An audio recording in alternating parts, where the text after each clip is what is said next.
This podcast is brought to you by Boss to Boss Productions, Intrinsic Marketing, and Hodgepodge.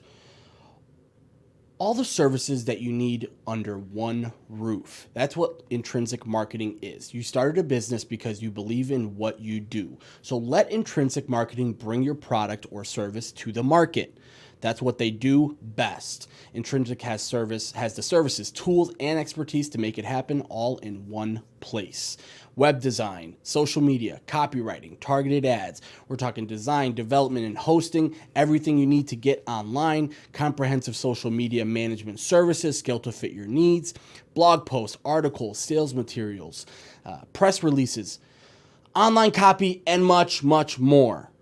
Ad spends made simple, research, targeting, implementation, and results. Don't take our word for it. See for yourself.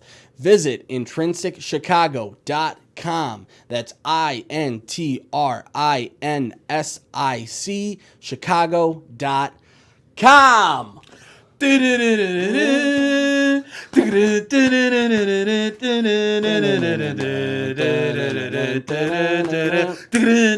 is the NBA Finals on NBC. I'm Ahmad Rashad. Right. I'm Marv Albert. I really wish I was Ahmad Rashad. That man has a man. Yo! Hey, what's up, everyone? Thank you again for watching Mack and Black. I'm the Mack part. He's the Black part. Yes, Nick Russell. We got a lot of stuff to get into, man. All right, true. Before we do that, I want to say a few things. Please. A, I'm looking at myself on my phone right now.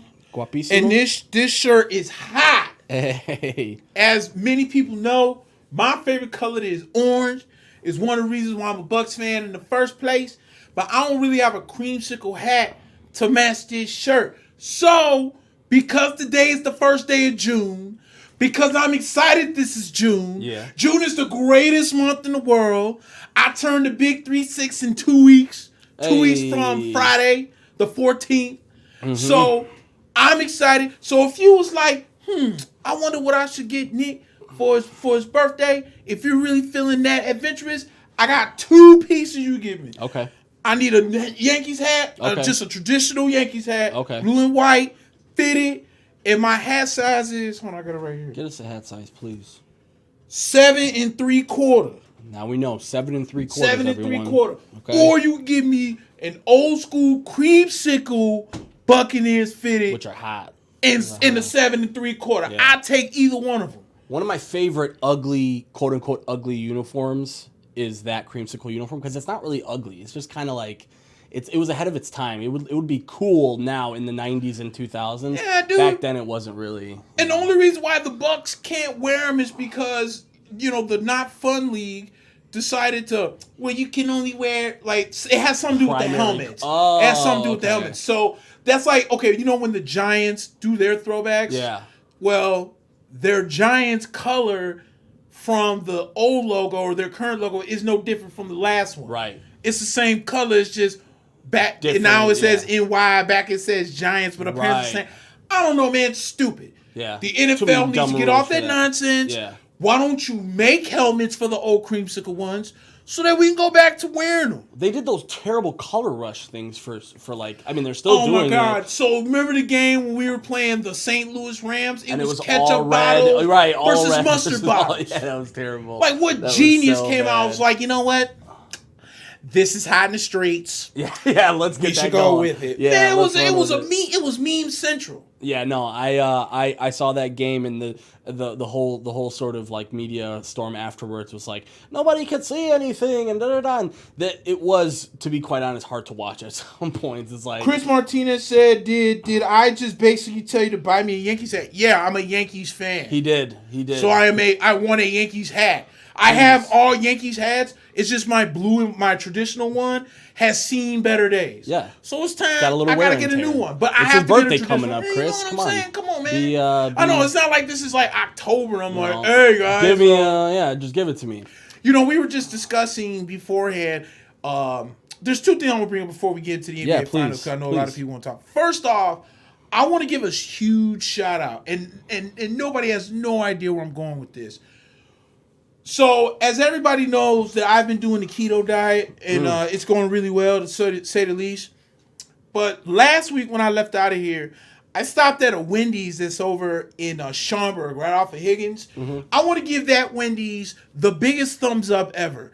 Every time I go to that Wendy's, they always do something that amazes me, and whoever runs that store or whoever's the manager, usually at nights on that store, deserves all the props in the world.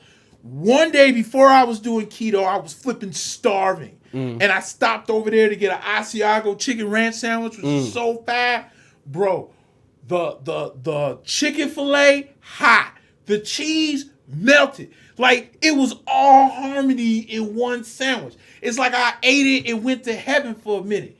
Yeah. But then last week, I went and got a Baconator, and I was like, I can't have a bun on it. So when they gave it to me, you know what they put around it? Lettuce. Oh. Didn't even have to ask for it. They knew exactly what I wanted. Keto's here. So please, big ups to the Wendy's off of Higgins over here in Schaumburg. You all deserve raises. I'm gonna put in a little survey thing for them after this too. That's what we're gonna do. I think that's what we need. I think that's what I need to do. That's what we have to do. And I'm gonna put in the quotes, everyone in this store deserves raises. Yeah. And you're making me hungry, Nick, so I'm gonna have to transition out of this. I'm so sorry. I forgot the other thing I was gonna talk about. Hey, let me just say too. Oh, I know what it was. That Wendy's is next to what Wendy's are you talking about? It's right off of Higgins behind the game works. Oh, okay. No, I thought you were talking about another one because I was gonna say that was next to one of my favorite restaurants in the Streamwood Schaumburg area, which is, I believe it's called Lucky Buddha, if I'm not mistaken. It's near the AMC South Barrington. It's right off of Barrington. I think that's a little more south. But anyways, no real transition needed here because obviously we knew what we were going to be talking about. Yes, sir. Yes, sir. From when we left last week's show, obviously the big NBA Finals game between the Raptors and the Warriors in Toronto. I know that, obviously we both watched the game and it was a pretty decent game. I thought it was pretty entertaining. I did think there were some lows in there when it came to, especially Toronto. Yeah. Not a lot of, move. I feel like they could have ran away with that game by 20 or 30 if they wanted to. They were so stagnant sometimes on offense. And then you saw once they started moving off the ball on offense, they were scoring. They were able to get defensive stops. Obviously, they win the game. And pretty handled. I mean, they handled the surges that the Warriors gave them, which is important. That's how you beat the Warriors, right? Right. When they hit you back, you've got to be able to have something to come at them with. So, give me your thoughts on Game 1. Well, there's a lot of things that I saw in this Game 1 in where I feel as if, I don't want to say that the Warriors are in trouble, but I'm the guy that sees a lot of parallels in a lot of things. I'll see something and immediately I can think of a couple of series or a couple of situations in where I feel like, the head honcho's in trouble. Yeah. The first thing that came to mind to me was, if we go all the way back to 1989, when the Detroit Pistons finally got over the hump and took over and took on the almighty Los Angeles Lakers, clear underdogs to that LA team. Yeah. That LA team was stacked, and Detroit came out and beat them. Another one is the 2014 Miami Heat, I want to say. LeBron was in Cleveland 15. I would say 15 Miami Heat. That San Antonio Spurs team, the way that they manhandled the almighty Miami Heat, I think is almost a better comparison than Detroit because Kawhi was on that team. Yeah. And Danny Green was on that team. And I think those two guys in particular are the biggest pieces of what is going to succeed because they've been in this role before. Yeah. Where you're going against the almighty Warriors and everyone's talking about sweep in 5 games and Toronto doesn't have a chance. And you hit it right on the head. when Toronto got the lead, the one thing that Portland failed to do, and one thing that the Rockets towards the end failed to do, was they could not weather the storm. Right. They did not hit big shots, especially Portland. When Portland, 3 of the 4 games that they've played in, they had a lead going into the third. Mm-hmm. And once Golden State came back, they came all the way back and took over. They just crumbled. You see what I'm saying? Yeah. The Rockets did it in games 5 and 6. Mm-hmm. Toronto didn't let that happen. Yeah. Because Toronto hit, if you've ever watched New York Knicks basketball games, Walt Clyde Frazier always talks about timely hooping, hitting those timely hoops. Right. So the Raptors are up 12. Now Steph and Clayton hit a couple shots to take it up to 6. Yeah. But then they make them shots. Now all of a sudden, Toronto didn't hit 2 hoops. Now it's back up to 10. Mm-hmm.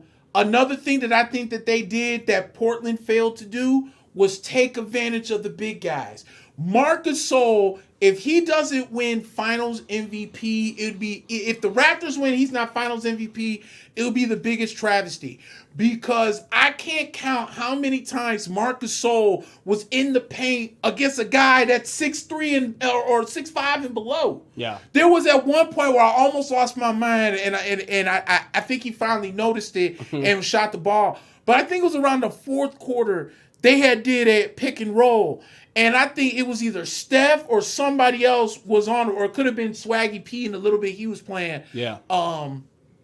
Was in the hole, and Marc Gasol went to turn, and he almost turned as if he was going to pass.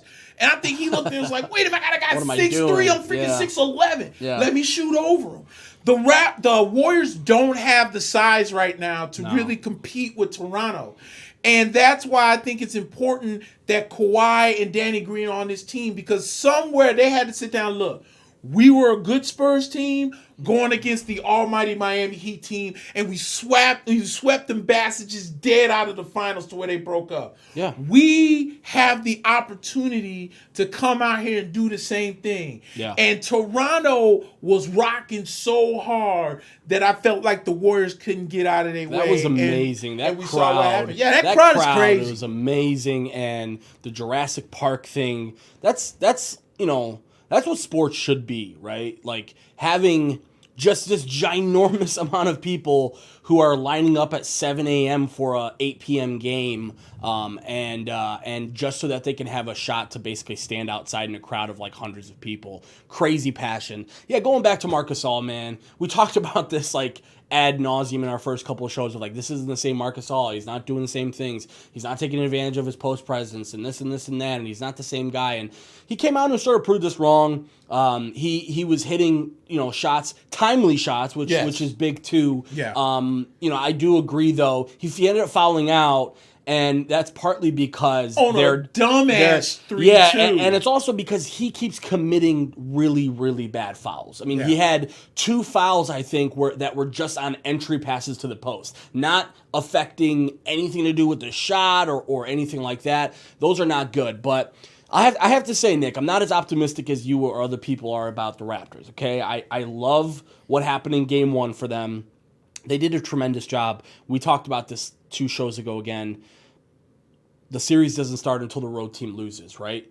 Road team wins, right? So if you're Golden State, which they said it a lot after the game, we don't care, blah, blah, blah. We're not going to think too much about this. It's not the end of the world. You saw all those quotes about Drake and everything like that. So I think, just from an objective standpoint, if you're asking me to choose between a team who basically is their first time in this, most of their players' first time in this situation, and a team that's been here 5 times before, obviously I'm going to take the team that has 5 experiences with this. But with that being said, Golden State certainly has a problem on their hands. Yes. They've got something where, especially, we talked about Steve Kerr like doing a really good job. I thought he did a really good job in Game 1 as well. I just think he doesn't have the personnel right now to do what he really wants to do. Andrew Bogut's not going to be able to play in there. To be quite honest, I like that they brought in Cousins. He doesn't look really good on defense at all. Even on offense, he looked rusty. Yeah, he was winded after 3 minutes. You could tell that he was huffing and puffing. Even athletically, he didn't look like he was running like he should be. He was like letting Marc Gasol beat him down the floor. There was a lot of things in that game where you looked at it and you said, yeah, Golden State's got problems. Now, obviously, Game 2 tomorrow, they have a chance to come out and do something special, which is win a game on the road. Because they obviously the goal for every NBA team is we go into a series where we don't have home court advantage. We want to win one of those first 2 games, right? If you're Toronto, tomorrow's a must-win game, right? You can't lose tomorrow's game because you can't expect to win a majority of the games on the road. That's just the way that it is in the NBA. So they've got a lot of, and I did think Toronto, I said it in the beginning of the show, they had a lot of chances to really expand this lead, make it 10, 15, 20, and Golden State just kept inching back. They got it to 3 at some point, and timely shots helped them, which is really good. Kawhi struggled, and I want to talk about that because Kawhi sort of taking every single ounce of responsibility on this team is tough. Like, he's not going to be able to do that, and I think that's what he tried to do in Game 1. Thankfully, his teammates sort of bailed him out on that. Right. But he didn't have the greatest Game 1, but had timely shots, hit big shots, especially that three-pointer in the fourth quarter that basically didn't seal it, but gave them enough space. So it was an interesting game. I think Toronto takes Game 2 as well, just simply because of momentum. I'm not sure if it shifts the series to their favor quite yet. They got to win one on the road. Well, here's the thing too. What helps out Toronto as well is you not have one, but you have 2 guys that are former defensive players of the year. Yeah. In Kawhi and Marc Gasol. And again, so I think everybody more or less downplayed the fact that KD is gone. Yeah. Because everyone's like, but we beat Portland without KD. Yeah.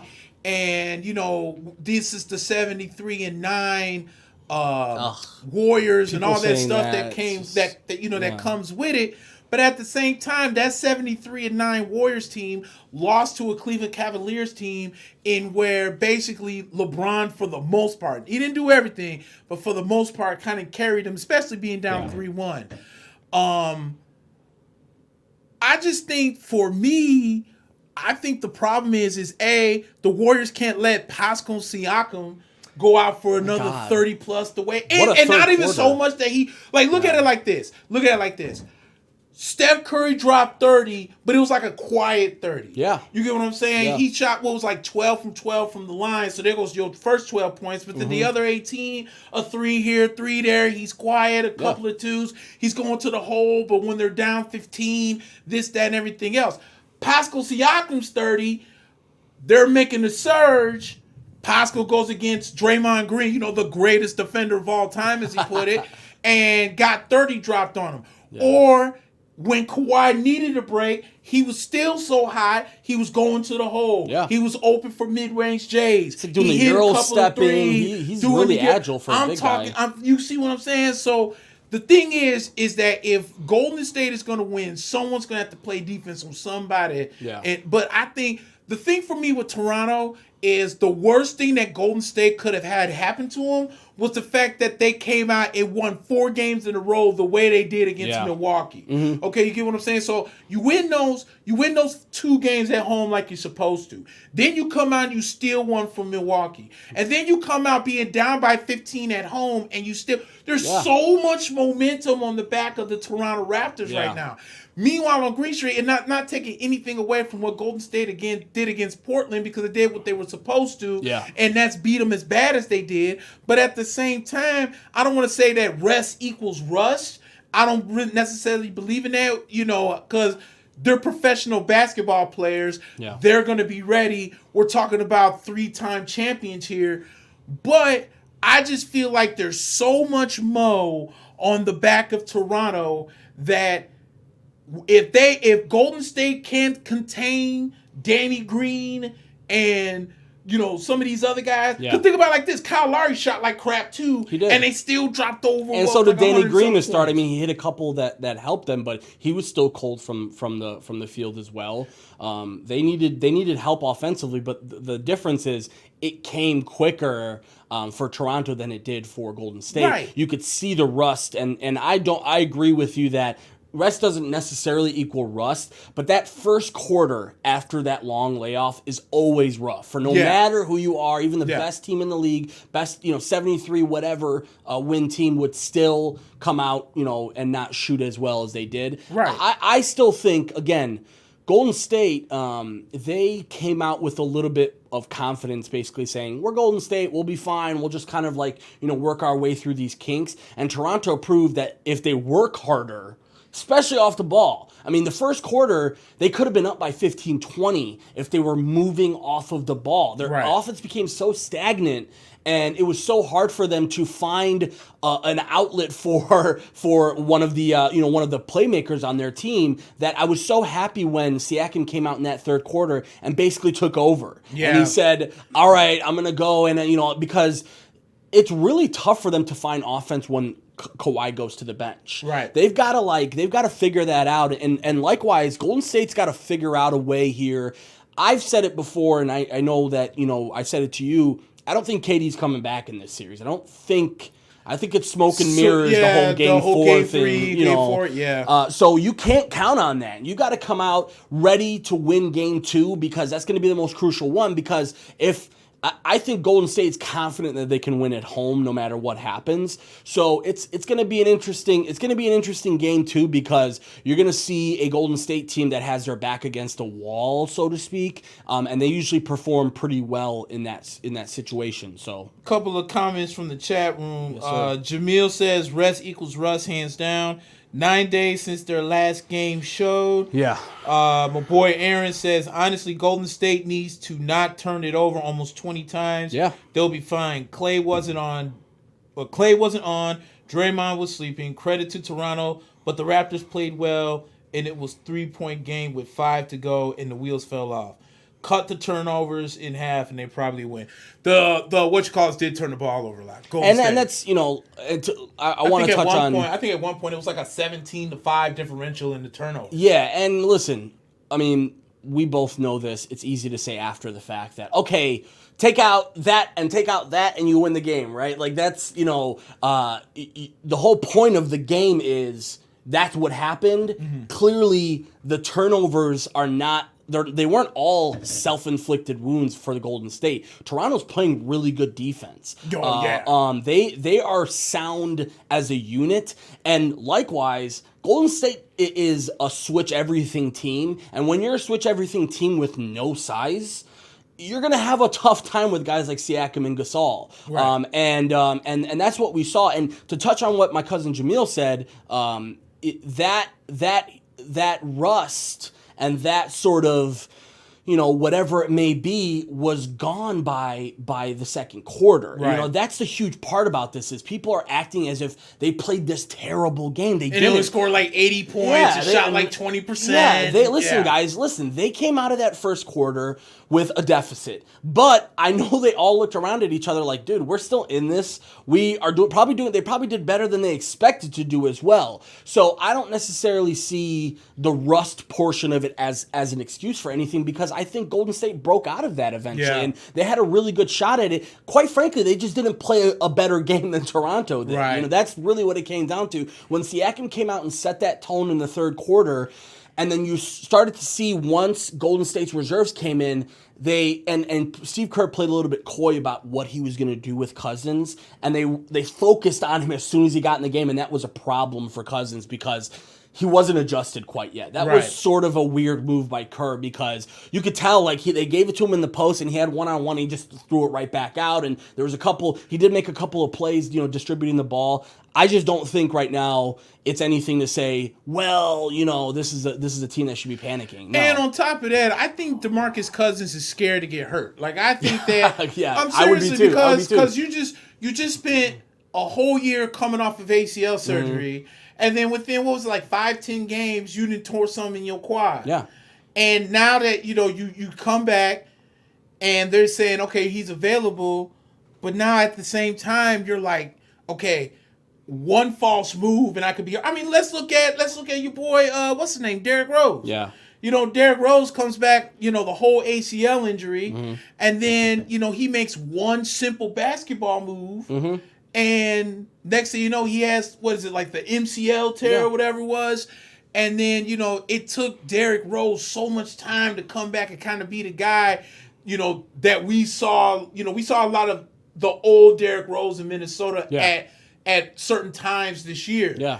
And I think DeMarcus Cousins is thinking, okay, I already lost out on a max contract. He played bingo, that's what I was going to say. He played this whole year on a minimum contract. And so now, when free agency comes around, how much bread am I going to get? Because now, I'm here for the ring. I'm here to play. I want to win a ring. I want to know what that feeling is like. I'm in the finals, but I haven't contributed 10 games, and I still have a future to worry about. Yeah. And how many? And realistically, how many more contracts can he sign? Maybe he'll have one more after this year, but he's not going to be in a position where he's going to have another max opportunity. So I agree with you. He looked timid. Aaron wants to know, what do you guys think of Boogie? We was talking about for just 8 minutes. If you're going to play him, he has to have more time to match up size, and he's the most skilled big on the floor. This series just needs more than 8 minutes. What do you guys think? I agree, but at the same time, what is his stamina? Yeah. Where is he at? Because I agree, Boogie needs to guard Marc Gasol because there's no other big guy that's gonna be on him. And Marc Gasol, now that he has that 3-point shot in his arsenal, makes him even further dangerous. So are you gonna have a guy that's 6'8", 6'7" max in the hole against Marc Gasol that he can shoot over? Yeah. Or are you going to run the pick and roll and forget that he's even back there and dare him to shoot and he's going to dray one right in your face? Yeah. So I agree with that. But again, as we just mentioned, I think that Boogie is playing. I think he's playing scared to not get timid hurt. For sure. That's the word I'm looking for. Timid. Not so much scared, but he's timid because he doesn't want to get hurt and he doesn't want to screw things up too. He just came back. He's like, and listen. I agree to a certain extent, but I also disagree because if you're Steve Kerr, you can't just say for the sake of throwing him in, we're going to play him 15, 20, 30 minutes in a first game back, especially a guy with as many injury concerns as Cousins has had throughout his whole career, even back in Sacramento. So you've got to be careful with that. I think that was a feeling out process for Steve Kerr. I think he said, let's see how he looks in the game. If he was hot, if he looked comfortable in the offense and flowing, I think he would have kept him in longer. I just don't think he was that effective. He was, like we talked about, defensively, he was getting beaten down the floor by Marc Gasol, who's like 10 years his senior. Yeah. So, there's got to be, something's got to give with Boogie. Like, he's a great player, but he's got to get more reps in practice, I think, to start to understand things more. And again, it goes back to the whole KD thing. It's like, you can't, if you're Golden State, right, you can't have this mentality of KD's going to come back and save us. Boogie's back. He's going to save us now. This has got to be a team that's led by their big three and is using those big three to create for others, which you saw throughout that game. Draymond was cutting to a cutting Livingston. There was a lot of that in that game. I just quite frankly don't think that Golden State did a good enough job of getting of Steph involved. He came out to a hotter start than we were used to seeing him, right. And then he kind of fizzled out, and I think that had to do with the involvement in the offense. Yeah, me too. And I don't know, man. Like, me personally, I think the whole we don't need KD to win and all that dumb. Stuff, it's gonna come back and bite them because KD is the single-handed reason why they even won the finals last year, especially in Game 3 when, once again, LeBron James proved that he can't guard some of the top dogs in the league. Yeah. And I don't want to get into that, but, I mean, it shows the impact of Kevin Durant. Like, Kevin Durant more or less saved the Golden State Warriors against the Los Angeles Clippers. Yeah. And my thing is this, and I was thinking about this when I was at work today, the Warriors haven't really seen a defensive effort like that since the Clippers series. Yeah. Houston is not playing defense. Yeah. You'll find the abominable snowman the day before you find any type of defense being played by the Rockets. Yeah. The Portland Trailblazers are really not that defensive sound of a team. No. You know, but the Toronto Raptors are. And the Toronto Raptors have guys that can shoot and hit, as we said, timely hoops. Mm-hmm. So I'm interested to see what adjustments Steve Kerr made. Yeah. And the Golden State Warriors make. Yeah. Because Toronto is not changing their game plan. Right. They doing exactly what they supposed to be doing. Yeah. They're going to go out there. They're going to play hard defense. You know, your guys that going to shoot threes, going to shoot threes. Yeah. We're going to get Marcus Gasol in the paint. Pascal Siakam is going to prove to Draymond Green to shut his mouth because you're not the best defender in the world. Yeah. I might drop another 30 on you, and then we'll see what ends up happening. But, you know, and here's another thing that I want to bring up, too.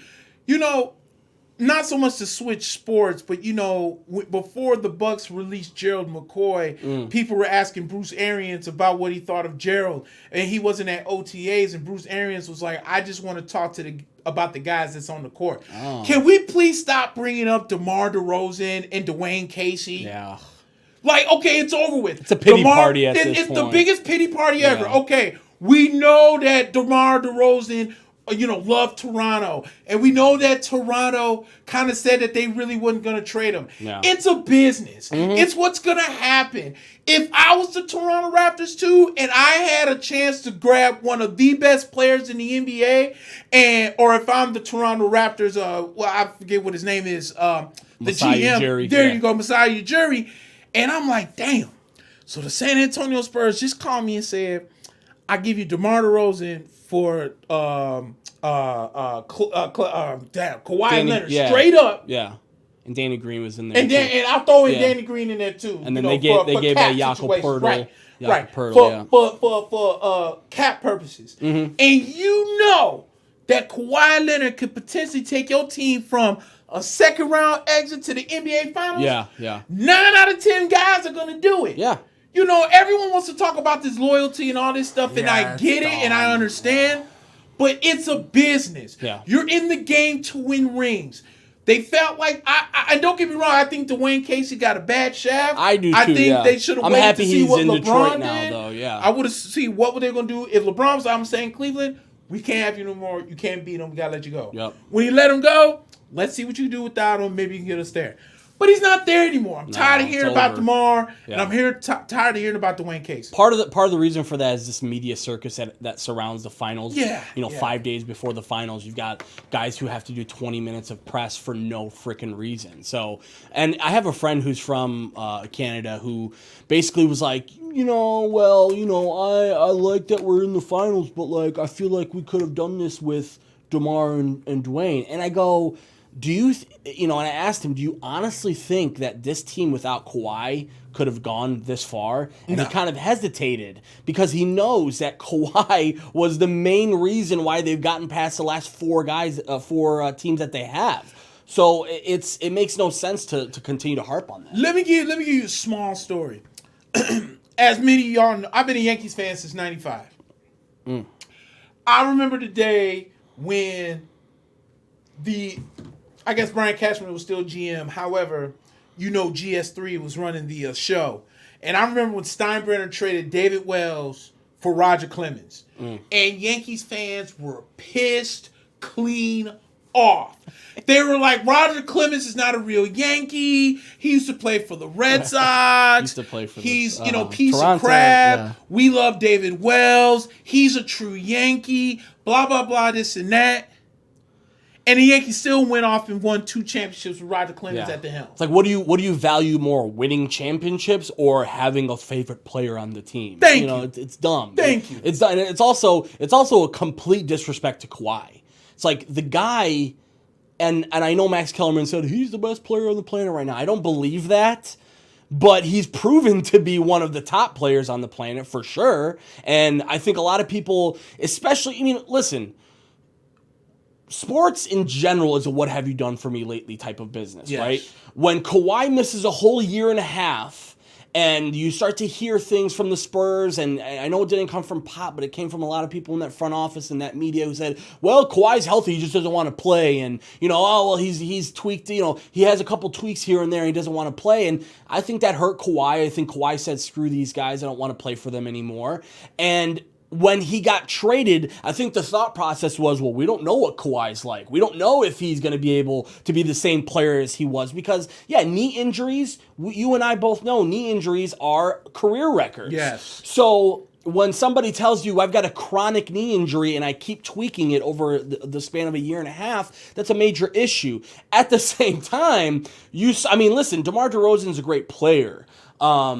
The Spurs are known to overachieve. Yeah. They're known to be the team that everyone expects to get 35 wins, and somehow they get 55 wins, and they're 3 or 4 seeds. So, did DeMar have a great season in Toronto? I think in San Antonio, rather. I think he did. Would he be able to do everything that Kawhi's done for this team this year? Absolutely not. No way. I mean, defensively alone, this guy Kawhi is such a game changer.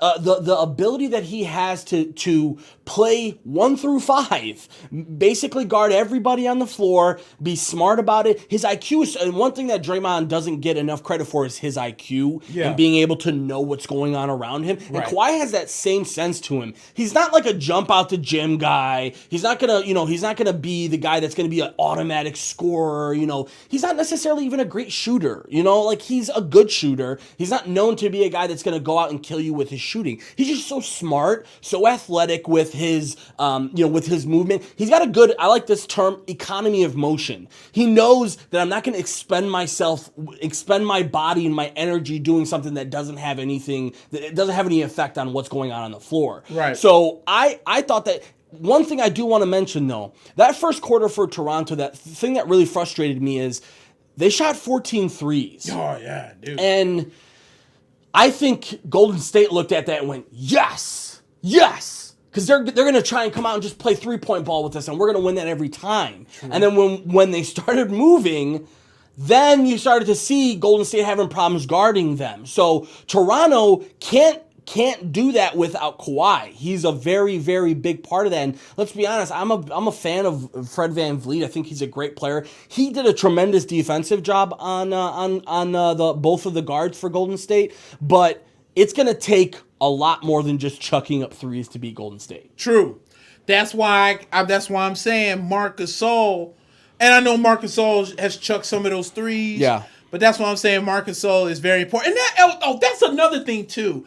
Can someone please tell Serge Ibaka to take his dumb ass to the hole? Stop shooting They're giving threes. it to him all day. Yeah. I swear, and he's not hitting any of them. Like, I understand, okay, he's got like a good mid-range J, but Serge Ibaka is not a 3-point shooter. Yeah. And I'm not trying to really compare Michael to Serge, but Michael Jordan wasn't that great of a 3-point shooter either. Yeah. He could do it, right. But Michael Jordan was the king of the mid-range game. Yeah. Freaking Serge Ibaka's mid-range game is okay. Stop shooting threes. If I was Nick Nurse, I'd be like, I swear on my life, if I see you shoot one more three, your ass will ride this bitch. You will be the black Mark Madsen on this team if you shoot one more damn three. Yeah. And you know what? The most frustrating part is, that's not your game, Serge. Your game is to be an anchor on defense and to hit an occasional shot, not to be the guy to look for your shot. Jamil asked, will Kawhi Leonard sign a short-term deal, max, or leave Raptors if they lose? Thoughts? Listen, we said this last week. I think the whole LA's their hometown and he wants to play in LA thing is blown out of proportion. I think so too. We talked about that with Paul George. Everyone said he's an automatic. He's never going to stay in OKC for, he could be with the Lakers. Why would he stay in Oklahoma City? And it was such an easy decision for him because he himself knows that going to LA is just kind of a glamour thing. Right. It's not necessarily a thing that's going to advance your career. One thing I will say, I don't know what's going to happen, obviously. I will tell you this. It's not going to be a short-term deal. No. There's no chance that either side lets that happen. I'm going to tell you this. Toronto, man, A fucking plus on your sell to Kawhi. Yep. The team that they've surrounded him with, the type of chances they've taken, the way that they've handled his injury, we talked about that. They brought in one of his best friends onto the coaching staff. They did so many things to say, listen, Kawhi, we understand that you're all about business and you want to go out on the floor and you don't want to hear about this or extracurricular activity, but we're letting you know that we brought in your best friend. He's going to be one of our coaches. We're going to take care of your injury. We're going to give you occasional rest days. We're going to make sure that you're not pushing yourself past your limit. We talked about how Toronto has rallied around him and said, restaurants in the area are going to give him free food for life. Realtors are offering him free multi-million-dollar homes. You have to say Toronto, no matter what happens, A+ on the sell. And let me say this too, because I think the worst thing that could have happened to a team like the Clippers or like the Lakers is what's happening right now. Yeah. If the Raptors would have lost the conference finals, I think he leaves. Yeah, for sure. If Kawhi was still in San Antonio, it'd have been a done deal. He's out. Yeah. But when they made the deal to Toronto back in the summer of 2018, I legit kind of said in my head, I think this is the perfect fit for Kawhi Leonard. Because Kawhi Leonard is not a glitz and glamour kind of guy. No. LeBron James left Cleveland to go to whatever, LA, and he's done produced 3 or 4 shows. Because he's Hollywood. He's Mr. that. Hollywood. Yeah, Now, Bronny's going to LA, so I got to go to LA, and this and that, and everything else that comes with it. Kawhi's not that guy. Kawhi's not that guy. I've been to Toronto. I think Toronto is New York City Junior, and I think it's one of the most beautiful cities. If it wasn't for the weather, that would be the #1 city in North America. Yes, I'm telling you, I love Toronto. I felt like, man, it's got a lot of the glitz. Like, okay, so obviously we're from Chicago, so it has the glitz. It's got the nice places like Chicago. Yeah. You got to get used to the money change, but Toronto's real cool. If you give them $5 in American, they know how to change it out in, the Canadian currency. And it was just a real nice place, and everybody was cool. Yeah. And now you just taking this team to the finals where Toronto has never been. Yeah. They got close one year, but they've never been there. Yeah.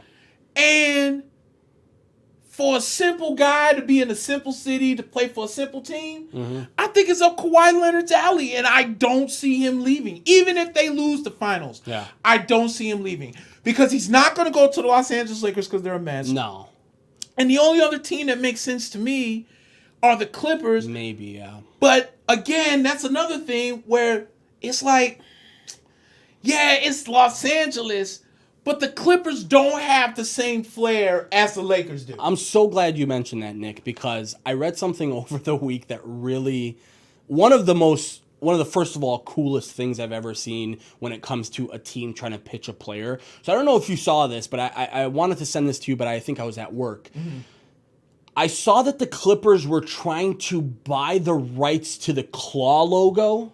Do you know Kawhi's claw logo? Yeah. They were pitching to basically call. Is it Nike or Adidas? I think it's Adidas, right? That he's with. He's with New Balance. New Balance. I'm sorry, New Balance. So the Clippers went to New Balance and said, "We want to buy the rights to the claw, and we're going to gift it to him as a part of our free agency pitch." Now, that's one of the coolest things I've ever seen. I don't think it's going to work. No. I don't think it's going to work, but I think it's really cool to think outside the box because the Clippers have missed on so many free agents since they've had that dismantling. I just think right now Kawhi is not the guy that you're going to sell on non-basketball related stuff. Right. You're going to have to sell him on the basketball culture, on the team, on the personnel, on the coaching staff, on the front office, on the stadium. These are things that you're going to have to sell him on, and there's not a lot for the Clippers to sell on that. Bingo. Point. Because let me ask you this. You see the way that Toronto has, like you said, has kind of rallied around Kawhi. Yeah. Can not Los Angeles. Right. Can the Clippers fan base rally around the same way? If we were talking the Lakers fan base, this is without question locked because we seen how they were with Kobe. Yeah. LeBron maybe not so much because LeBron had one bad year and they're already like, what has LeBron done for us? He's been there 1 year. Right, exactly. So, but what I want to know is, can the Clippers fan base surround the same love that Toronto's doing right now, don't see it. No, I don't see it. First of all, I've never met a Clippers fan in my life, and I've been to many places.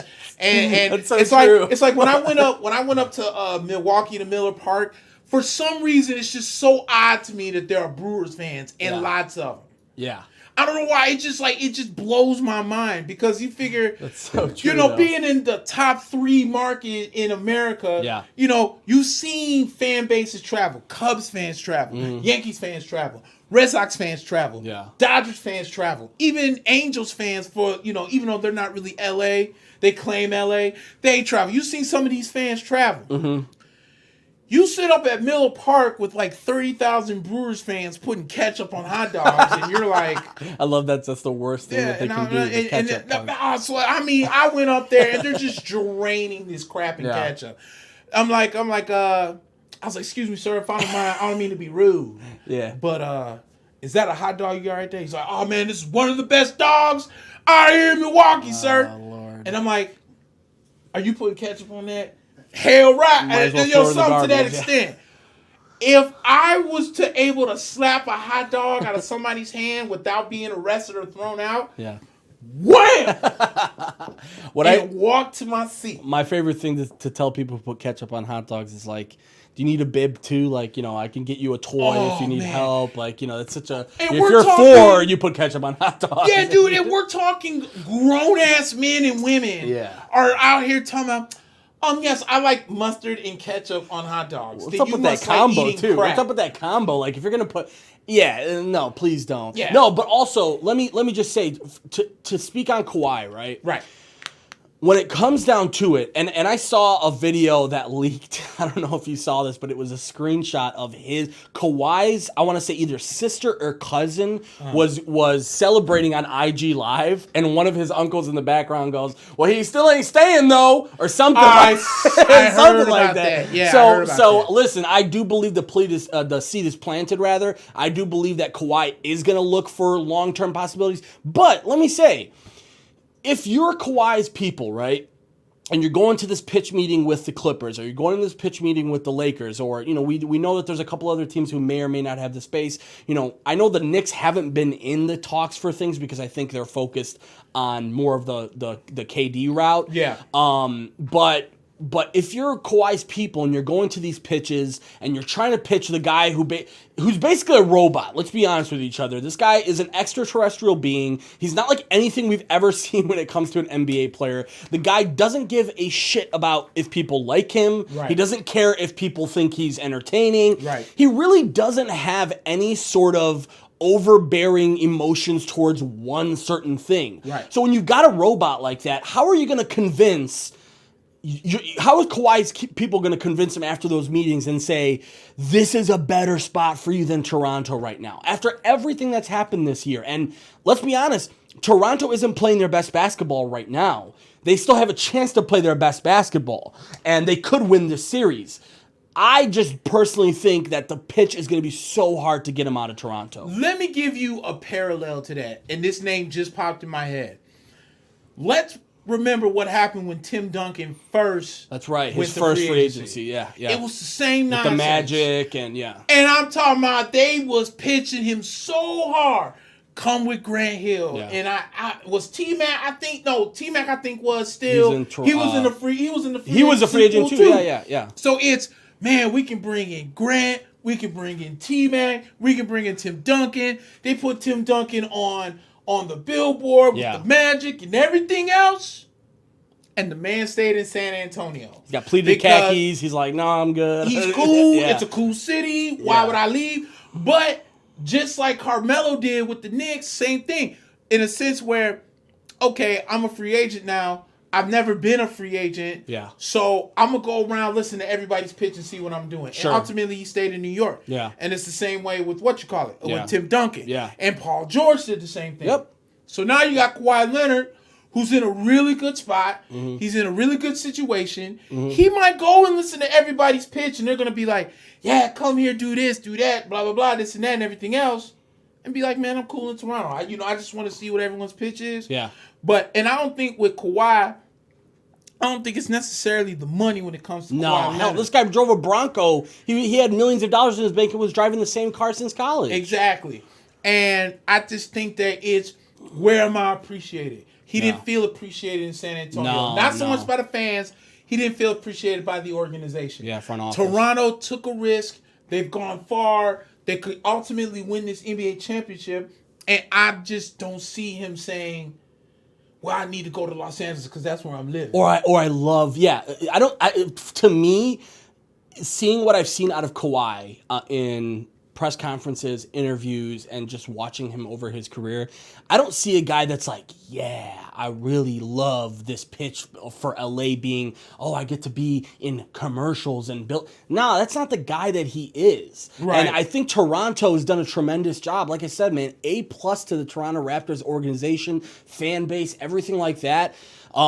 They've made it a really tough decision for Kawhi because I do think that originally when he was traded, I think his thought was, all right, I'll play here for a year and see where we're at. I believe you on that. And now it's like, well, shit, we made it to the finals and we're not even playing our best ball and shit. We could still improve this roster. I mean, let's not forget, Nick. They've got a couple of guys that are kind of eating up contract space. Ibaka's one of them. I think he probably is gone after this year. Yeah. They've got a couple of guys that are. Lowry's another example of that. I know that there's been talks of him maybe getting traded to the Lakers, which would be amazing for people like me who just want to see the Lakers fail. But I just don't see somebody, wooing Kawhi to the point, and especially now, they won game one, and the momentum is clearly with Toronto here, right? Clearly. So if you're going into game two tomorrow, and you're Kawhi, I don't think he's the type of guy that's like thinking about free agency per se. I think he's probably still in the moment. Right. But his people have to be thinking right now, well, shit, man, this is kind of going differently than we thought it was, and I'm not exactly sure if this is a done deal that we're leaving right now. Yeah, I'm with you on that. And because I saw Colin Cowherd's like 5 predictions of where, and we can transition to this because please. Because you sent this to me yesterday via Instagram, but concerning the Knicks and what they're going to do with the number 3 pick. Now, R.J. Barrett declined a workout with the Grizzlies because he more or less said that he wants to play in New York. This should be a done deal, right? Yeah. Because if you're a team like the Knicks, who have been a mess in so many years, all of a sudden you got a kid with so much talent that says, I want to come to New York. I think Zion Williamson at one point was more about coming to New York. Yeah. But all the hype and all the hoopla and everything that came with it, I think he was disappointed when New Orleans got there. So I feel like New York is kind of getting that little swag back, especially with them knowing with the money situation. Yeah. And now you got reports coming out. Not only do the first report that you sent me about them trading down to Atlanta to get the 8th and 10th pick, which is ridiculous. Yeah. I saw something that they're going to get the kid out of Texas Tech. Yeah, Culver. And that's what I sent you after that. And I was like, it'd be better than them selecting Culver at 3, right? Like, I would rather them trade down 8 and 10 and get 2 players and get Culver than, because I think they're seriously considering getting Culver at 3, which would be a giant mistake. Which I think is a colossal mistake as well. See, the thing with me is that I don't know who's talking inside of Knicks. See, this is why I wish I was ordering the Knicks, because I would right then and there put my foot down. Yeah. I'd be like, if this number 3 pick doesn't get traded for AD or RJ Barrett, I swear I'll fire every last one of y'all asses out of this room. Talking about a Jared Culver. No one, dude, like, unless you're a die-hard college basketball fan, you don't even know who the guy is. You didn't even know who he was until he made some serious run. Yeah. It's like the New York Knicks analyst Wally Zerbiak. Nobody knew about this guy until he was dropping 30 a game, and Miami of Ohio went to the Sweet 16. His final year there before he was drafted. Yeah. Like, nobody knew about this guy. We're all of a sudden going to sit here and talk about how good this kid is. Because he had one really good season. And the fact of the matter is, I know that R.J. Barrett, production-wise, kind of fell off. But again, there's no way that a kid with so much talent that wants to come to New York and you do not consider it. Yeah. And it would be a ginormous mistake for the Knicks. We talked about this pretty in-depth. and you said it first, and I agreed with you. I think this might be a little bit of a smoke and mirrors type of thing here, where they're sort of trying to send some reports out, play with the media a little bit. I know New Orleans met with AD last week, and basically all the reports said that AD came out of the meeting saying nothing's changed. I still want out. Yeah. And, I don't care about Zion. And if you guys don't trade me, I'm going to be leaving anyway, so it doesn't matter. He's going to force New Orleans' hand. And I think the Knicks are sort of saying, okay, well, if that's the case, number 3's, we're shopping it. So you guys want this or you don't want this now. So let me play devil's advocate on this one. I think how I want to word this to a point to where I feel like New Orleans is in a horrible spot. Yeah. Because I don't feel they're going to get the real value this year for AD in this sense. I don't really think, outside of maybe the Los Angeles Lakers, even though New Orleans said that they will not trade him to LA. Yeah. The only 2 teams that I can see AD right now going to is Boston and New York. And the reason why I say that is because I think the Knicks want AD. I don't think the Knicks want to trade this pick for AD. Just like I think Boston might want AD, but I don't think Boston really wants to trade Jason Tatum and or Jaylen Brown and or other young guys right now. And they're going to have to wait. AD. Remember, we talked about this. Right. They're going to have to wait, which is a big hindrance on them right now. They have to wait until Kyrie makes a decision, because if Kyrie comes back, they can't bring him on at all this year. Right. So that's another huge thing is New York is in the driver's seat. They're in the driver's seat. So that's why I'm saying I think the Knicks right now, they got to play their cards right. I feel like they have a full house in their hand, but they're scared that someone has they have a 4 of a kind. Yeah. I think they're scared. Yeah, they're playing timid with what they have. Because they're waiting to see what KD does. And then if KD, which there's reports that he didn't sold or selling his LA houses and bought a house in New York. That's always, that's the number one thing that the media likes to bring up. Loves to bring up. He sold a house there, because he's a millionaire. He'll buy another one. And he'll buy 3 more. He'll buy 3 more. Yeah, exactly. So I think the Knicks somehow, I feel like New Orleans is going to get conned and forced to trade AD. Just not during the free agency period. Yeah, I have a real sneaky suspicion that somewhere 20 or 30 games down the road, like before the deadline, and or let's say AD gets on this hot stretch, and he's still saying y'all gonna have to trade me. I'm just really out here performing in front of the people that's gonna trade for me. Yeah. Here come the Knicks calling. Here comes everybody else calling. Whatever the case may be. Let me make a counterpoint to that though, Nick, because I really believe this in what I'm about to say. New Orleans right now is in a situation of epic proportions, meaning they're in a franchise-turning type of situation right now. They have no leverage left. After the whole Lakers fiasco last year, the Lakers got caught with their pants down, and New Orleans was sort of a part of that, right? New Orleans has a really, really, really big responsibility here to make sure that they don't flub this. And one thing that could really flub this is if they play that card, knowing the way that AD's not been able to stay healthy over his career. Right. If he gets hurt, that basically means you've gotten nothing out of him, right? And that's why I think the focus for them, especially after Zion came in, because once Zion came into the fold and they said, well, we're going to be able to get Zion out of this now. We might as well just trade this guy and try and get as many pieces to start our rebuild. Because let's be honest with each other, they're not good enough to be a Western a playoff team next year. I don't really think so. Even with AD in the picture, they still got a lot of holes to fill. And one of those holes is they've got positions outside of the front court that they need to handle right now.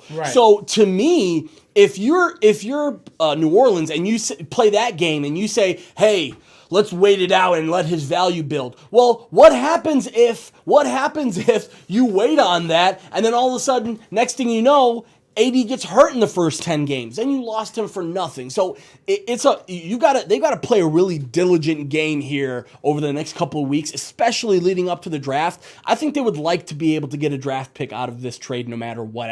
I think even like with Boston, Boston's not going to trade Tatum and Brown and all of these picks that they have because they know that the leverage isn't there, and they're still in limbo themselves with Kyrie. So New Orleans has got to get rid of the guy. Let's just be honest. They got to get rid of him and get something out of it. Right.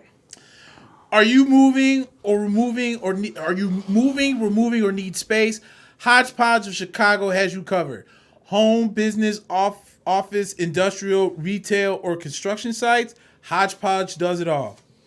On-demand storage, convenient pickup and delivery to or from your door with 48-hour notice. Junk removal. We'll move your junk and keep it out of the waste stream. Self-storage services, secure storage in our own facility with 24/7 sensor-equipped monitoring. Sustainable hauling.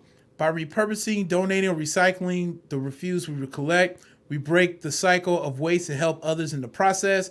Packing and unpacking, our professional movers will ensure that your possessions arrive safely at your doorstep.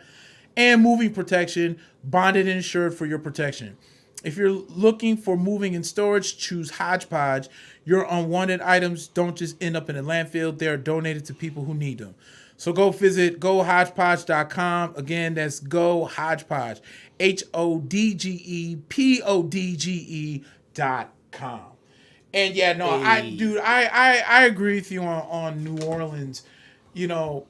They're between the perennial rock and the hard place right now. Exactly. And I'm with and you're right, because AD, if I read the numbers last year, I think there was only 1 year where he actually played over 77 games. Yeah, which is troubling, especially for a big man who's not even 30 yet. Right. It's a ginormous thing. And New Orleans, he's made it very clear to you now. It's over. Yeah. Cut ties, get what you can. To me, if the Knicks come out and say, listen, here's the number 3 pick. We're going to keep all of our picks. We're going to keep all of Dallas's picks.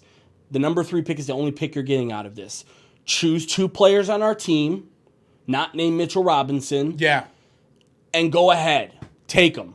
Because at this point, New Orleans is like, we'll take what we can get. All right, we'll get RJ Barrett. Like, if I'm New Orleans, I'm thinking right now, shit, man, I have a chance to do it really, really big by saying, I'm going to get the number 3 pick and RJ Barrett and then pair him up with this teammate, and the storyline on that and the marketing and just the chemistry between them, that's going to be ginormous. So if I'm the Knicks, I'm thinking, man, this number 3 pick is really powerful in this specific circumstance, because trading the number 3 pick for 8 and 10 holds no power on that number 3 pick. Whatsoever. But this number 3 pick to New Orleans is more valuable than just the number 3 pick. It's the opportunity to be able to really expand this franchise's horizons and cut ties with this guy who clearly doesn't want to be there. And you know what? Maybe the Knicks are trying to be slick like that. Yeah. Maybe they're saying, okay, I'll trade the 3rd overall pick to Atlanta for 8 and 10, and then use that same leverage on New Orleans, so then that they don't have to give up so much, that they don't have to give up 2, because they were talking the 3rd overall pick, 2 Dallas picks that they got, plus Knox, plus Mitchell. No, That's you're too not. much. Do That's not too get much, right. That's too much. Especially after how AD clowned them, he doesn't have that much value anymore. That's not even. And if that was the case, I'd have been like, you know what? I'm gonna keep this. Draft RJ Barrett. He's gonna be my future 2, because we technically don't really have a future star 2. Like, Alonzo Trier is good, but I think Alonzo Trier is exactly what he is, and that's a bench player, a guy that's gonna come off the bench. That's where I think he is, and I think that's where he needs to stay. He doesn't need to become a starter. No. But then you have a guy, RJ Barrett, that averaged almost 23 points a game for a team that went to the Elite 8. Yeah. I mean, what else more do you want? So I am inclined, and don't get me wrong, I like AD, and I think that the Knicks want him, and he'll be a great addition. But I really want the Knicks to just stay the course. Yeah.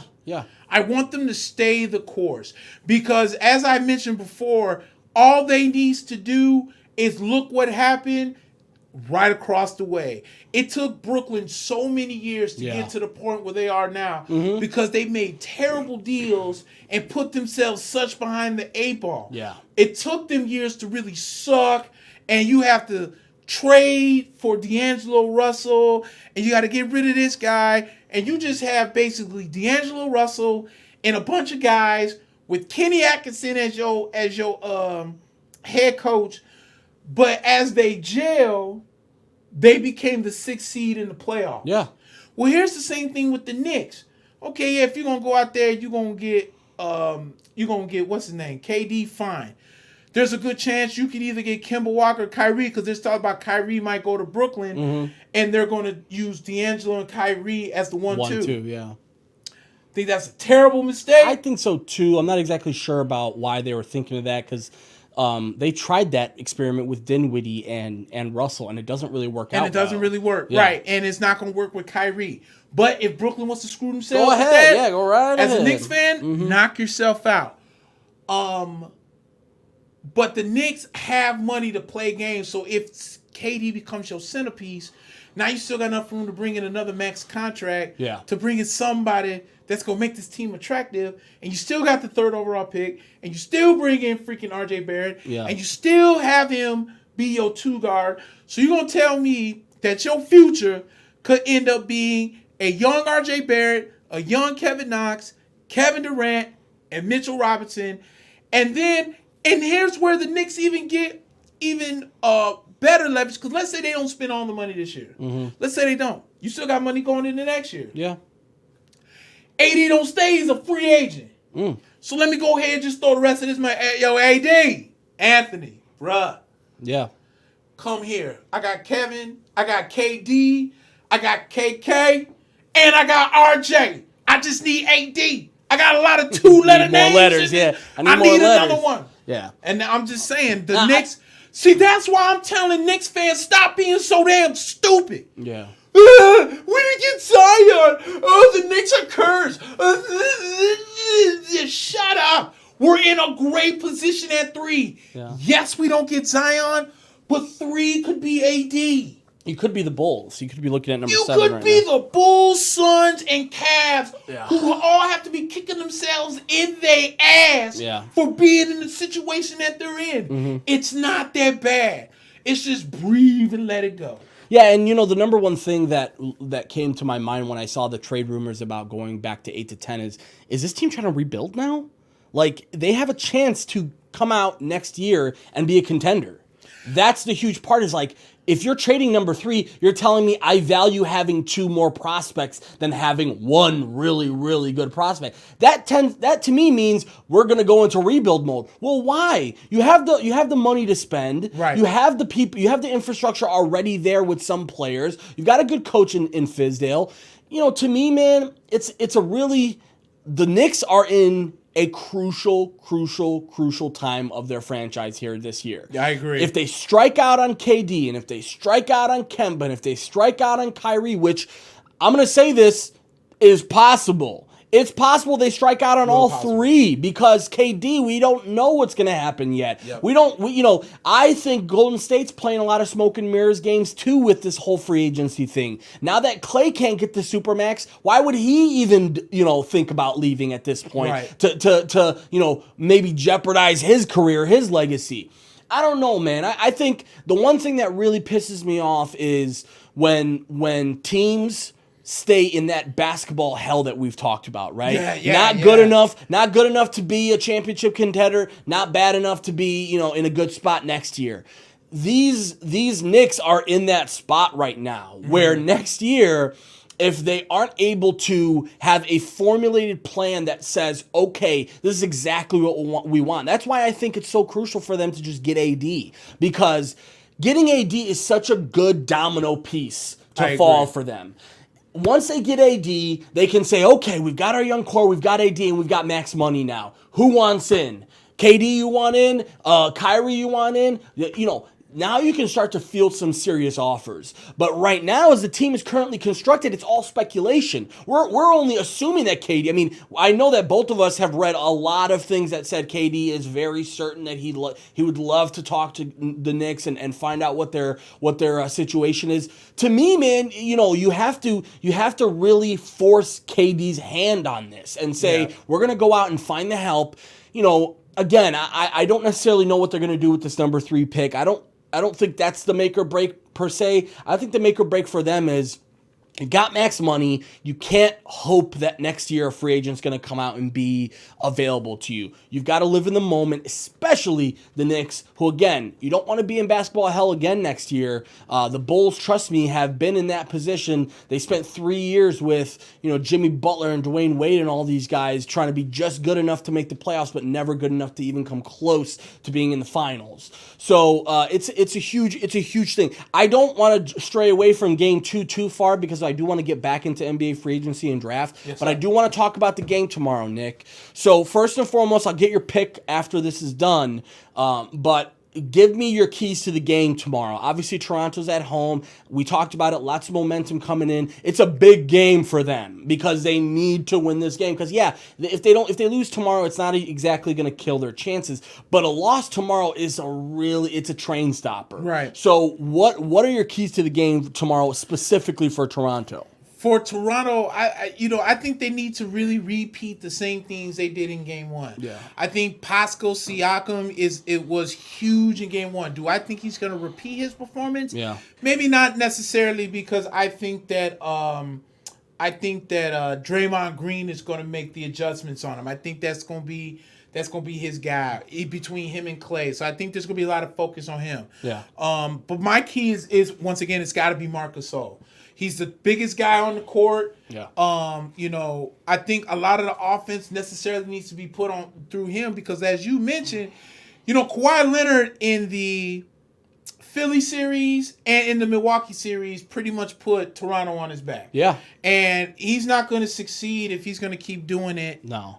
Here against Golden State, this is a whole new monster. Yeah. So I think that Marc Gasol is the guy I think needs to really step up, so that not so much pressure is on Kawhi Leonard. Yeah. And I think what they did defensively was just fine. I know they gave up a lot of points and whatnot, but I honestly think that Kawhi is going to start tightening up the screws, and I think he's going to go one-on-one against Steph Curry, and we'll see what happens with that. But I honestly think that it's you got to repeat a lot of the things you did. The ball movement's got to be crisp. Yeah. And I meant to mention this earlier, but they're going to do something on that pick and roll defense because in that third quarter, I can't count how many times Kyle Lowry's in the freaking middle. Yeah, which How is a problem. He underneath the basket trying to go? Well, he doesn't need to be because you don't necessarily need to switch everything on Golden State. That's the huge part is like people have this idea that you have to switch everything on Golden State. You don't. Right. You just have to have good team defense and good rotation, right, and you can make it happen. And Kyle Lowry doesn't have to be switching on bigs. They don't really have bigs to switch on. And on top of that, Golden State right now, they are begging. They're begging for Toronto to do that. They want Toronto to come out and basically say, we're going to switch everything because that gives them, like when they go back to the huddle, Steve Kerr's able to ring up a play that's going to be effective because he knows they're going to switch on everything regardless. So I agree with you. I personally think Gasol's going to be in the mix there. Lowry's a big one for me, dude. Yeah. Like, if Kyle Lowry wants to be, I know that a lot of people are talking about him going to the Lakers, and, he's been in the league a while. He's a veteran, and I know that he's a good player. I hate people who are like, he sucks. He's not exactly a superstar player. He's not exactly a garbage player either. He's right in the middle, and he has the potential to be a guy who can be a game changer for them. All he has to do is play his game, shoot. We saw it against Milwaukee. When he was shooting confidently, he was making shots and missing shots, but they were playing really good ball. So to me, man, Kyle Lowry's got to be a part of this. If you're Golden State, you really have to start to, I don't want to necessarily say they were looking ahead and maybe thinking about KD, but you can't help But think about that if you're part of that team, that maybe we can get KD back in another 2 games or 3 games or whatever it may. But this series might not last that long. At the rate it's going right now, you've got to win games. And I personally think Golden State, man, they've got to make a statement here. Meaning they've got to come out and win game 2. And the reason why they have to do that is you don't want to get late into the series and have to play in Toronto. Right. That is probably the worst nightmare for them. And this goes back to even the Cleveland series that they lost against LeBron, where they took their foot off the gas just a little bit to maybe recollect themselves, and all of a sudden on the road they couldn't do anything. And when they got back home, they just made the assumption that they would be okay, and they weren't.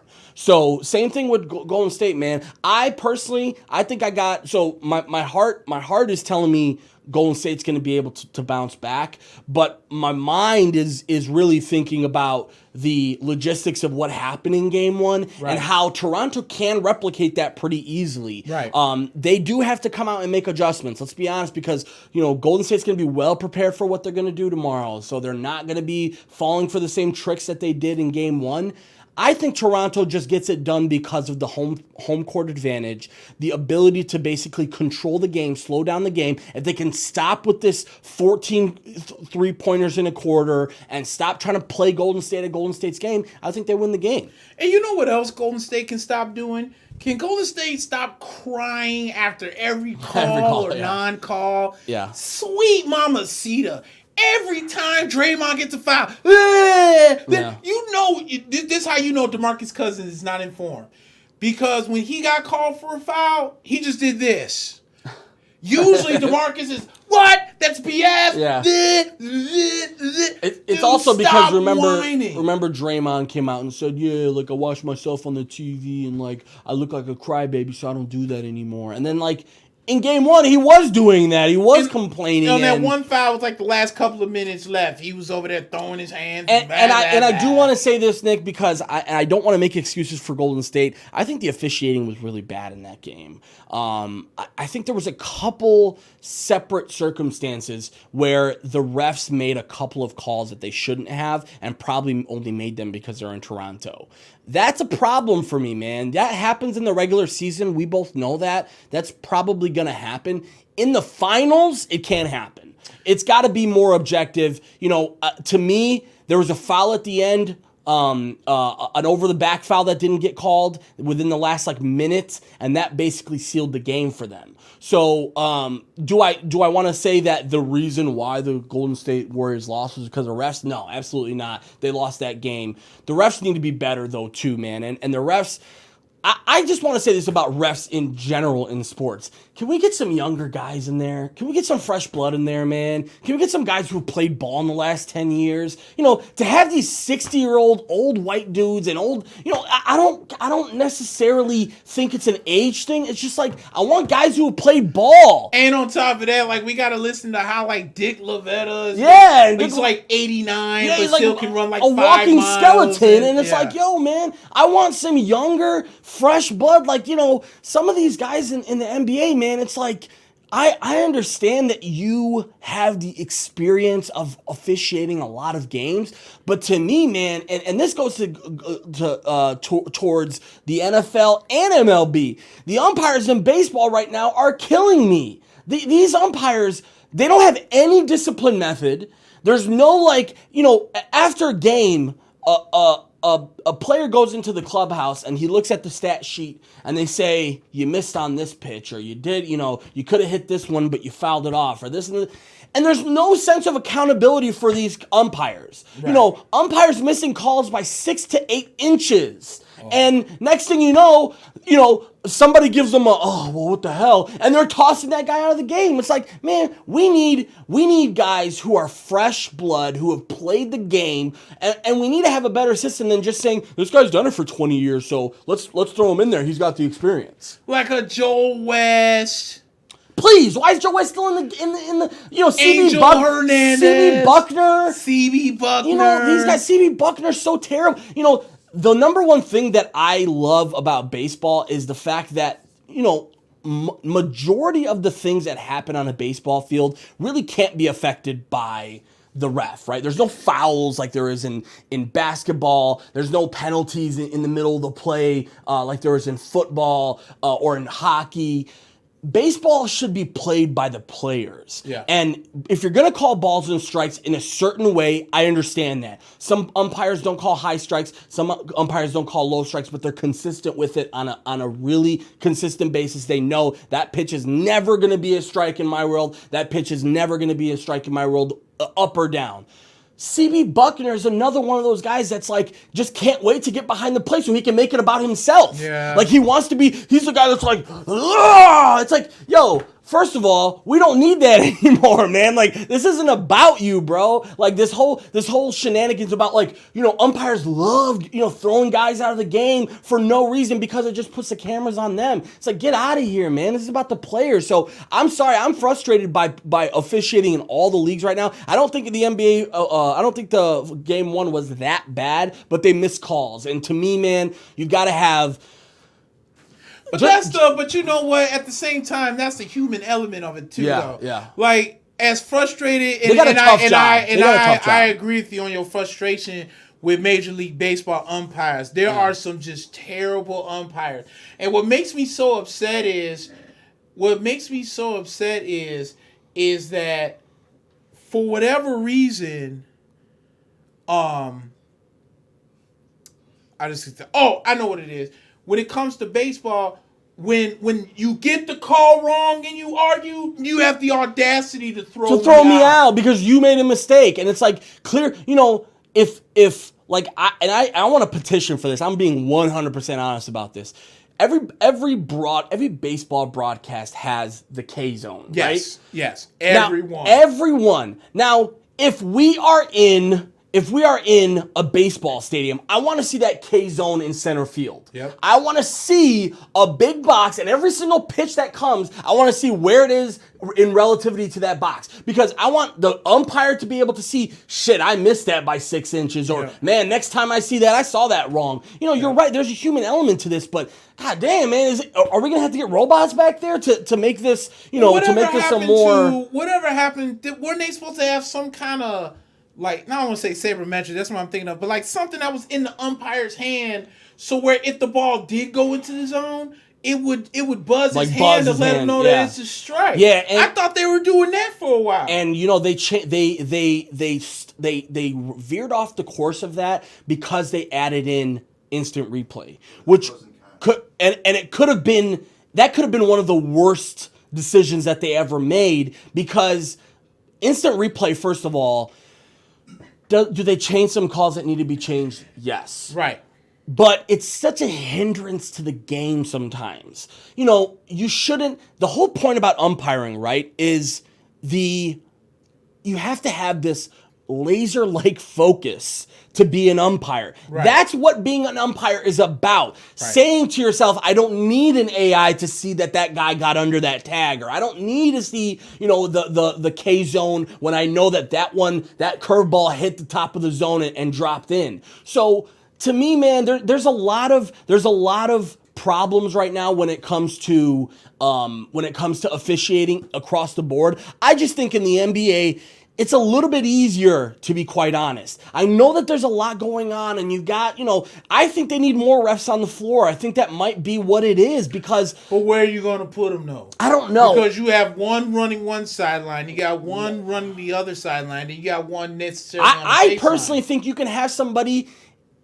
like behind them mid-court, But see, that's in my opinion, I know he's going to get in the way. And definitely be in the way, especially on fast breaks. You can't. Then you know what? I want to see an official in the booth. I personally think they should be doing that in baseball right now. I know they're doing it with this whole New York thing where they call back to New York and New York. Okay, how does it go? Okay, fine.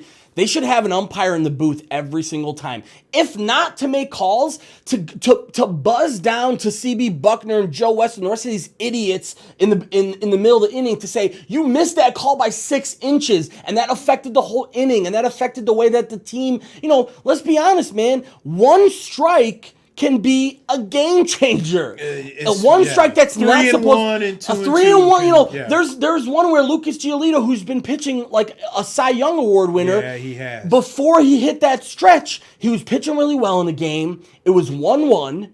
He throws a ball that's on the outside corner, clearly hits. It gets called a ball. Now it's 2-1. Now you've got, I think it might have been against the Astros. Now you've got a dangerous hitter at the plate. You need to make sure that you're doing your best to get that guy out. But it's 2-1 now when it should be 1-2. Those types of things make such a giant difference in the grand scheme of things. And to me, man, I don't want to be the guy who blames the officials. I'm not one of those conspiracy theorists who thinks that there's a grand scheme to get, the NBA rigged or something like that. No, but can they do better? Absolutely. And again, let's just get some fresh blood in there, man. I'm tired of seeing the same gray-haired dudes, running up and down the floor, and I know it's a cool story. They know these players and whatever it may be. Something's got to give. They got to change something about that. Right. So, and on top of that, when it comes to this Golden State and Toronto thing, Toronto, they're taking advantage of their home court advantage right now. They're going to have to really do this throughout the series. And that means when they go back to Oakland, we're going to start to see some calls going the other way, right? Right. So they're going to have to find a way to adjust. That's why I think tomorrow is so important. They have to take advantage of being at home. You have to be able to really, ride that wave. And I personally think, like I said, I think, Toronto comes out with that one. And you've got Toronto tomorrow too, right? I have Toronto game too. Yes, sir. Yeah, so with that being said, I do want to shift a little bit towards NBA draft. I've definitely seen some stuff about, obviously Zion and Ja and RJ right now are probably the top three. There's a really cool sort of, and I'll send you this thing that I read, 4 through 7. And even to a certain extent, 4 through 10 is such an interesting thing in this draft right now because there's a couple players that right now are pegged to go in the top, 4 or 5 that could drop to 9 or 10. So with that being said, I want to say, please, Chicago Bulls, I don't want to see any best player available thing going on. I know that that's a huge thing for them right now. They're thinking about, because of the position that they're in, well, we can't be picky about the guy and this and this and that. Screw that. We need a point guard. Draft a point guard. If you have to reach a little bit, that's okay with me. I don't want to see another big come in there wasting a number 7 pick. I would rather see Kobe White. If Garland drops, I'd like to see Garland. I know that there's not. That's a kid out of Vanderbilt, right? Yeah, and a lot of people are saying he won't make it past the Lakers. I've been hearing that too. And you know what, Nick? We talked about this last week. If they want to trade for Lonzo Ball, fine. Okay, fine. I would rather them get Lonzo Ball in there than to use that pick on somebody that is not going to help this team. We're in a tough position, man. Bol. Yeah. Oh, my God. And listen, I like Bol, but a lot of people are saying, well, the Lakers are thinking about him at 4. There's not a chance they're going to be thinking about Bol. They're better off trading with Atlanta for 8 and 10. Trading down. Yeah, absolutely. Yeah. And there's talks right now that Bol won't even be ready for the season.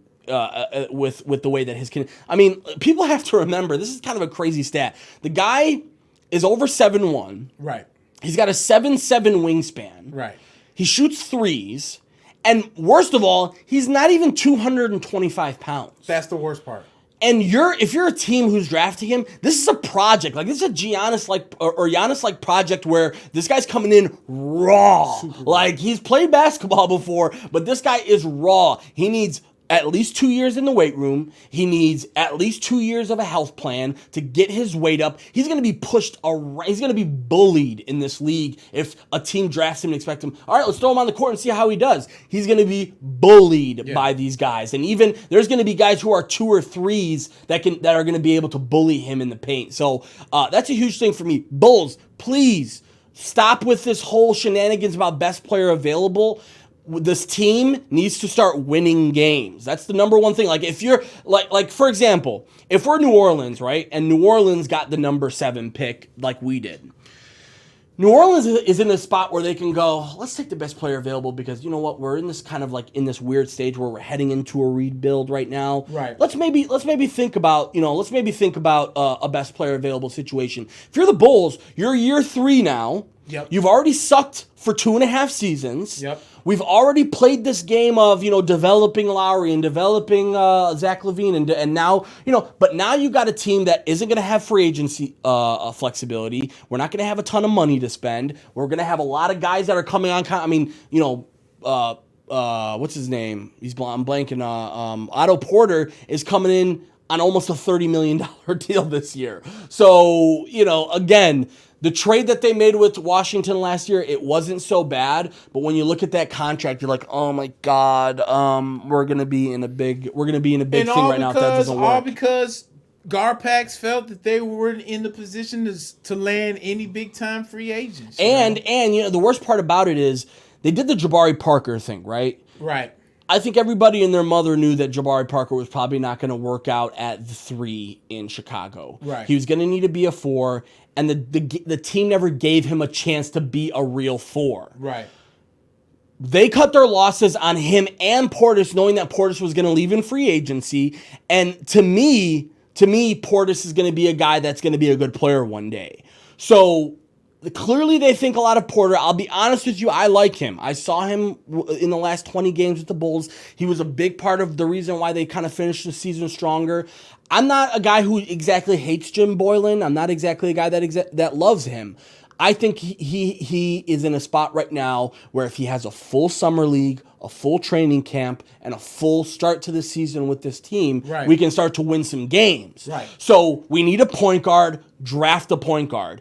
If you're not going to have that point guard there, trade the pick, move down, do what you have to do, fill needs with the draft because we're not going to be able to do it free agency right now. Yeah, no, I'm with you 100%. The Bulls are definitely one decent point guard away from at least contention. At least contention for a Yeah. playoff spot. Because remember, the East is still going to be weak per se, and maybe weaker by next year too. Yeah, and Chris Dunn is he's not cut it. No. I think there's just so much potential there, and it just hasn't been able. It hasn't been shown. He's a bench player.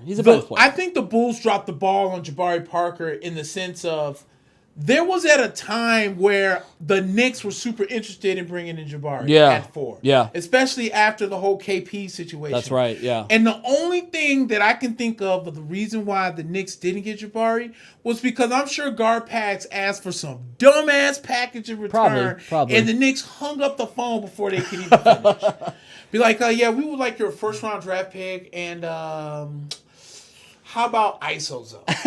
The problem with that though, Nick? You could even finish the O and Zo. Bang. Bang. But they needed the money to match. That was the huge issue with Jabari. They signed him to a $26 or $27 million deal with a team option there, and nobody was going to trade for that $27 million. You're either going to take something back, which again, when you get Otto Porter, doesn't seem so bad. He's going to be starting 3 for you. I'm not necessarily sure that was a trade that the Bulls needed to make. They could have, the whole reason why they made that trade is because Portis was going to walk.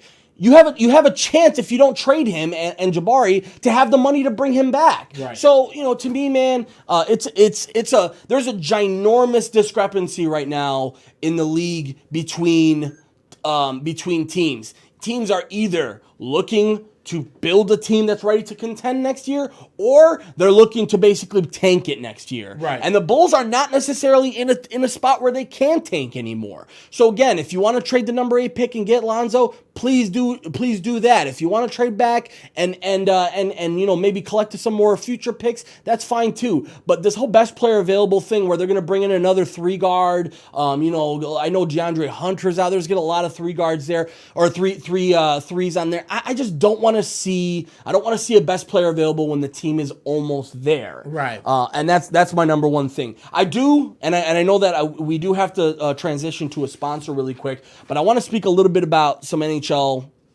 Stanley Cup with you. I know both of us had a chance to read or to watch the first game. I had a tougher time watching the second game, but we'll definitely get into that. I do want to get you guys a little bit more adept to Boss to Boss. Are you interested in starting a podcast? Boss to Boss Productions is looking for interesting ideas for new shows.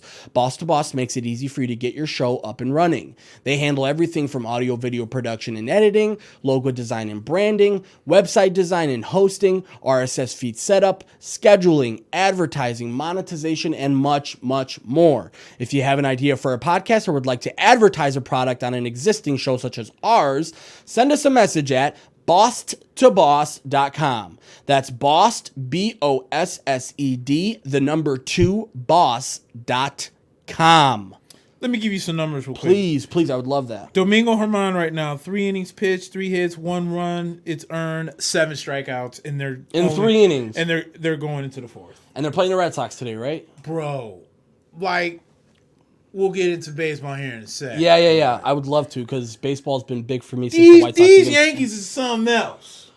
Yeah, and to think that they don't even have the guys ready that are going to be the guys later on in the season. And some of them are on the verge of coming back. Yeah, we talked about that, Judge. We'll get into that. But let's go into the NHL because when I did the Bear Cave on Monday, it was because I couldn't do Tuesday. I went to go see John Wick 3. Okay. By the way, before we get into that, can you give me your thoughts on John Wick 3, please? Because I spoke to somebody. I'm not a huge fan of the John Wick series. I thought the first movie was really good. Right. I thought it was like, one of those things where you're like, wow, like this is kind of new, but also like we know what this is. And then the 2 came out. I saw half of it, and I didn't really like it that much. I thought it was pretty much the same movie as the first one. But then I talked to somebody who saw John Wick 3, and they're like, it was garbage. I didn't think it was garbage at all. Please, tell me what you thought about it. Here's what I thought with John Wick 3. First off, Halle Berry, I think, is one of the worst actresses in America. She just gets off on being hot. Like gets away with being hot. Exactly the point. Yeah. She is smoking hot, can't act for crap. Oh my God. Saved her career in the 15 minutes she had in that movie. Yeah, really? She had about 15, 20 solid minutes in that movie. Yeah. Saved her entire career. Yeah. Yeah, that's how awesome she was in that. I thought the movie was very interesting to kind of see, where everything started, what John had. I don't want to give it away because it's still kind of new. Yeah. I enjoyed it. Well, it's already on Facebook, so, and everyone pretty much has one.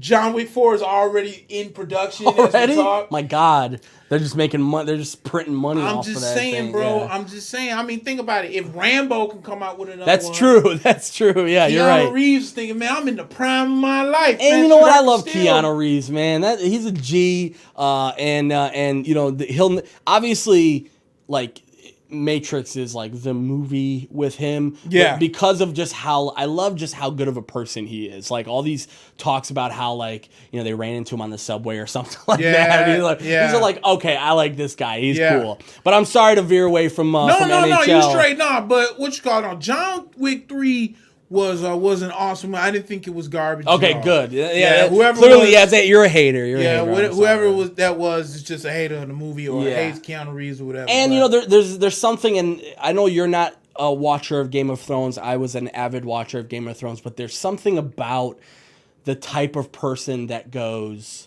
I'm cool because I don't do that. Or right. I know everyone likes that. I'm cool because I don't like that. Right. And that's what I sensed from that person, which was like, everyone's going to say this is a dope movie. Yeah, it's funny you mention that because, like, I know a lot of people like, I haven't watched Game of Thrones. And then I don't care. And I don't care. Yeah. And then they what you call it, are all over Facebook with memes and posters and all this other stuff. Yeah. My thing was, I would not hate on anybody that's watching it. Sure. I don't even have an opinion on it. Because you never watched it. Yeah. So and that's how it should be, right? So how could I sit here and be like, you're lame for watching Game of Thrones? Yeah. I know it's got flying dragons and stuff like that, but I'm the same dumbass that sat and watched 5 Hobbits. Yeah, right. And that's what frustrates me the most is people are like, well, there's 7 seasons and like, it's like, I gotta catch up on 80 hours. It's like, Motherfucker, you watched Breaking Bad. You watched all these other shows with 10 damn seasons. Come on with it. The number one thing with Game of Thrones, and I'll be honest with you, this is embarrassing to admit, but I shared the Facebook post because I think it was around 2006. So here's my thing with Game of Thrones. I watched the first episode and I loved it. And this was like at the time it happened. Right. I watched the first episode. I loved it. I thought, oh my God, this is so cool. Like, I don't want to spoil anything for you, but there's just so many twists and turns within just one episode. And you're like, oh my God, this is going to be amazing. And then 2 or 3, somewhere within episode 2 or 3, I'm like, nah, I'm okay. And I stopped watching for years. And then I went on Facebook and I was like, am I the only one who doesn't give a single shit about Game of Thrones? Right. And this was like maybe 2016. And then now I'm like the guy who's like, I have to rewatch that episode because I missed the part where they did it. Listen, this show, I don't want to veer too much from sports, but Game of Thrones, okay?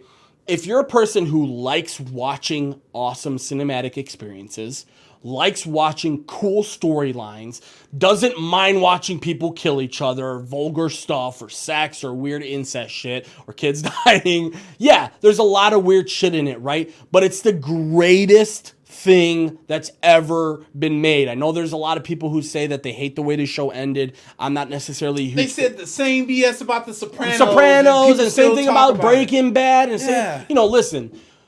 With Game of Thrones, man, they created a cultural show that is basically the most popular show that's ever been created. Meaning, you got people in China, people, all over the world who obsess about this show. And it's not by coincidence. Right. It's because the show is really damn good. Now, the last 2 seasons, they rushed it. Okay, they were used to do 10 episodes a season. Now they had to cut it down to 6 episodes a season. The last season, listen, I wasn't a huge fan of the way the show ended, but I still love the damn show. I still think it's one of the greatest shows that's ever been created. And I still would encourage anybody who's watching or listening, if you like to watch things that are good and interesting and will keep your attention, watch Game of Thrones. My friend Melissa, who lives in New York, she loves freaking Game of Thrones. So good. Shout out Melissa. Yeah, she loves it. And then I was like, I said my same exact thing on her podcast. I was like, look, I don't know nothing about it. Yeah. They were all like, oh, Nick, you got to check it out, blah, blah, blah.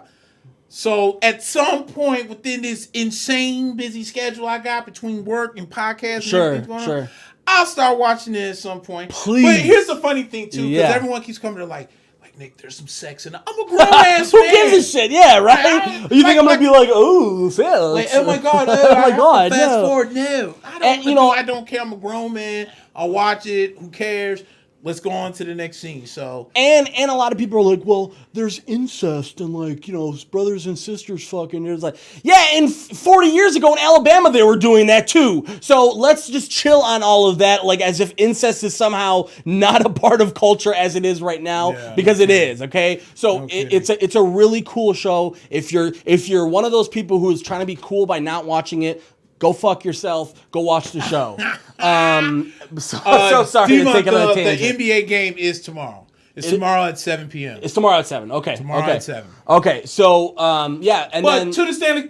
Please, Stanley Cup. Okay, Stanley Cup. So I watched Game 1, at least the back end of Game 1, when I was doing the Bear Cave on Monday, and I am insanely impressed by the Blues. Me too, man. Because this is a team who was left for dead back in, I think it was January. Yeah, so. they were like 10 games below 500, I want to say. Yeah. And we're talking rebuild and everything else. And now all of a sudden this team done come back and they are now tied 1-1 in the Stanley Cup. The one thing that I took away, though, I think with especially out of Game 1, is the fact that when the Bruins aren't playing like complete dumbasses, right, they are clearly reason why they are the best team in the East. Absolutely. Tuukka Rask is always going to be a monster. They got some really good pieces in there, but Brad Marchand is one of the reasons why they lost Game 2. Continuously being stupid, and I can't think of his name, but one of the Blues players, if I'm not mistaken, is suspended for Game 3 tonight. Yeah, he is for that hit.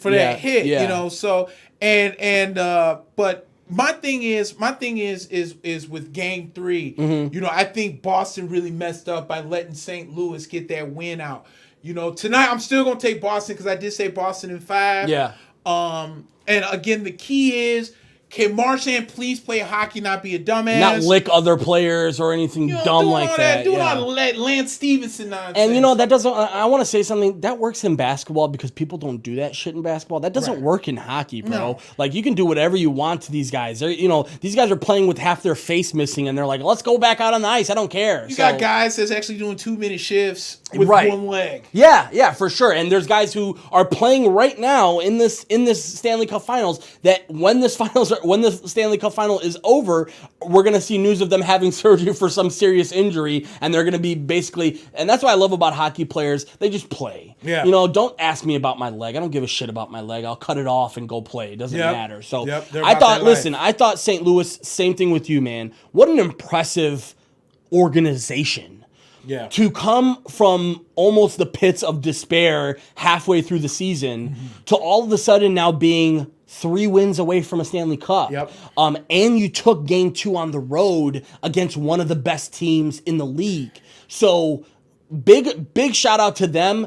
Tarasenko is a monster. The Rangers will never live that down. I know. Who did they ended up? They ended up taking Dylan McGillrath, who's not even on the Rangers anymore. Before they took Tarasenko. And Tarasenko, I know him very well. He's a Blackhawks killer. Yeah. He's a guy who just and I'll tell you this about the Blues, man.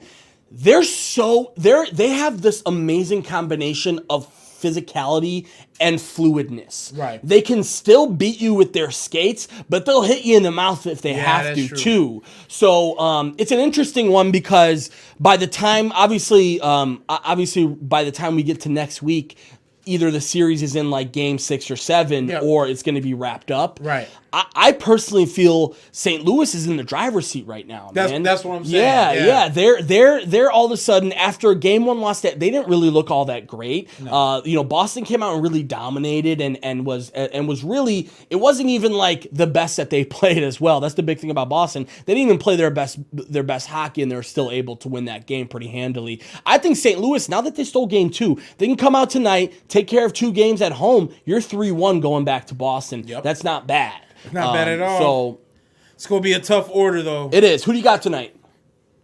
I'm gonna take Boston. You're gonna take Boston. Okay, I think. Listen, I'm gonna say just for what I saw, the brief moments that I saw in Game 2, and everything that I've read off of that, I think St. Louis takes it tonight at home. I think they've got a really, really good shot at it, and I would be surprised to see. I would be surprised to see them, at the very least, not split the next 2 games with Boston. I'm hoping for a competitive series, especially with me. Like, hockey to me, man, if Blackhawks aren't in it, I watch it to have fun. Yeah, and I want to see a good, really hard-fought game. We saw that, at some points in Game 1 in the first 2 periods, and then Boston kind of broke away. Yeah, broke away in that third. Really And I'm sorry, I know that we really just touched on the NHL, but I do have to say for MMA, because I totally forgot about this.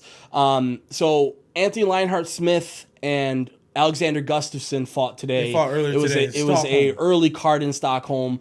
Gustafsson was playing in his home state or his home country, and I think it was like he's fought 3 times there and lost all 3 times, and unfortunately he got choked out today. He was in the driver's seat for two rounds. Yeah. And then Lionheart Smith, man, that guy's a rare breed in MMA. Mm-hmm. This is a guy who fought John Jones. Yep. Lost before that as well, coming off of 2 losses.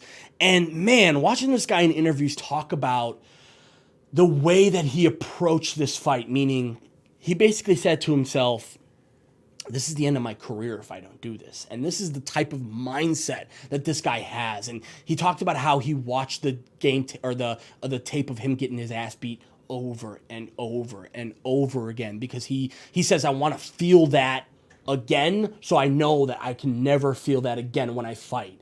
And you could tell he was scrappy in this one. He beat Gustafsson, and, to be quite honest, this is sort of the new cool thing to do in MMA, which I'm not a fan of. Gustafsson took off his glove and said he's done. Said he's retiring. I don't know if I believe him. I hope he's not retiring. He's one of the best, heavyweights, light heavyweights in all the UFC. If anything, bro, just go to the ONE FC. Go to one of these other organizations. He's had a tough time in the UFC, to be quite honest. He's had a lot of ups and downs, and he's lost a lot of fights he shouldn't have. I personally think, with Anthony Smith now coming up, this is obviously going to set up a big fight here. I want to say that Jon Jones and Cormier are at least talking about another possible matchup. That would be big, man. I really want to see that, and it would be great. But again, Alexander Gustafsson, great career. If you're retiring, I'm sorry to hear that. I hope wish you the best in everything in the future. And if you're not, please come back and try and fight Jon Jones, because those were really entertaining fights with Jon Jones. Yeah, he didn't win them, but they were entertaining. Well, the first one, I thought Gustafsson got robbed. I thought Gustafsson outfought Jon Jones in that fight. You could tell Jon wasn't prepared for that fight. Right. There were a couple of instances in where I thought... We're getting Yankees updates. I'm reading it's not even the Red Sox. I just read something on Jack Hughes. Oh. Let's talk about that too after. Yeah, most definitely. I think the thing with Gustafsson was, I thought he got robbed. There was a couple times where I thought Jon Jones looked better than him. I thought overall Gustafsson won, but obviously, I felt it was champions. A little bit of an advantage, when it came to the judges' scorecards, and Jones took them. That second one, Jones beat the mess out of him because he, it was the fresh fight coming out. This is for the championship. Daniel Cormier relinquishes the light heavyweight championship because he wants to stay in the heavyweight division. So then, those two fight, and I think Jon really came with a different approach, as if he took Gustafsson too lightly the first time and wasn't going to play games this time. And he was doing coke during that camp. I mean, let's be honest with each other. That first Gustafsson camp, we now know what was going on because he said it on Joe Rogan's podcast. He came out and said, I was doing coke and I was partying and I wasn't preparing the way that I prepared. And he said it in the press conference with Gustafsson. I don't even remember, but he said in the press conference, like, it was because I was partying and da-da-da and da-da-da. And then Gustafsson came back and was like, bro, you're really bragging about that? That like you barely beat me and you were doing coke and partying and shit? Right. To me, man, the UFC is in a great position here. I love the partnership that they've opened up with ESPN. I'm not a huge fan, I'm personally not a guy who pays for pay-per-views. I'm sorry. I don't know if you guys are watching. I pirate all of my pay-per-view. No way. Flip insane. No way. Especially when Reddit has great streams. So I like what they did with ESPN because they came out and said, listen, we're not going to be able to beat these pirators at their game, because the one thing that UFC struggles with the most is that there's always 15 available streams on Reddit and nobody's going to pay for it. So they came out and beat them to the punch. They got that partnership with ESPN. I think ESPN is trying their best to incorporate UFC and MMA more into the mainstream, which is great. I think that's great. I don't think they're doing a tremendously great job at it personally. I think they should be having more ESPN cards. Meaning, there you go. Stop with this ESPN Plus bullshit. Everybody's already subscribed. I pay, and I'm embarrassed to admit I pay $5.99 for ESPN Plus. I probably shouldn't pay for it because I could probably pirate it just as much.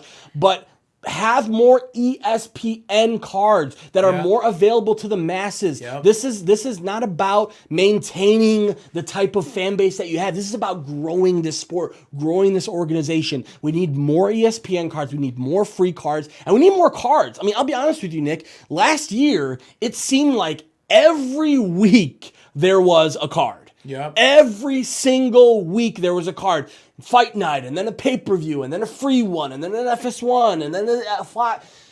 This year, all of them have been either pay-per-views or ESPN Plus cards. I think there's only been one fight night the whole damn year. That's got to change. If we want to expand this, they got to change that. And that's why I'm upset that Dana White ended up going to ESPN, because ESPN is on that nonsense.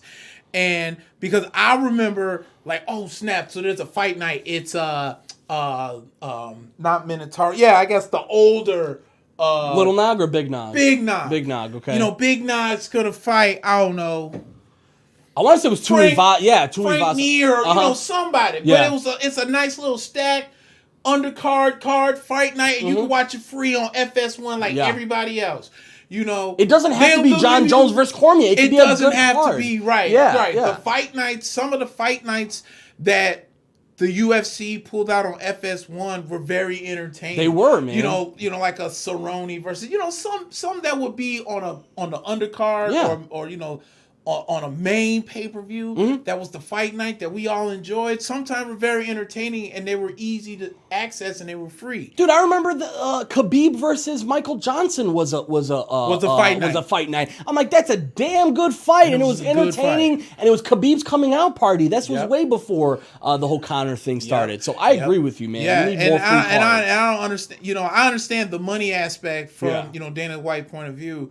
But I also believe in it. If it's not broke, don't fix it. And I don't think he needed to fix it, but he saw the money in it, and it's a business at the end of the day. Yeah. I think the reason why you don't see so many fight nights is because everybody's getting hurt. Yeah. Was it Tyron Woodley had to draw out of his because he's getting hurt. And every time you look up, every single flipping time you look up, somebody's getting hurt and has to withdraw. It happened today's card. Alir Latifi was supposed to fight. What's my man? No Time. He had to pull out last second. And another thing that really pisses me off about the UFC, people losing or people dropping out of fights because of weight cutting is unexcusable.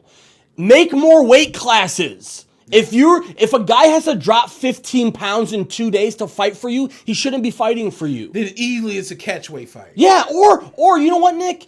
There's a ginormous gap after 175.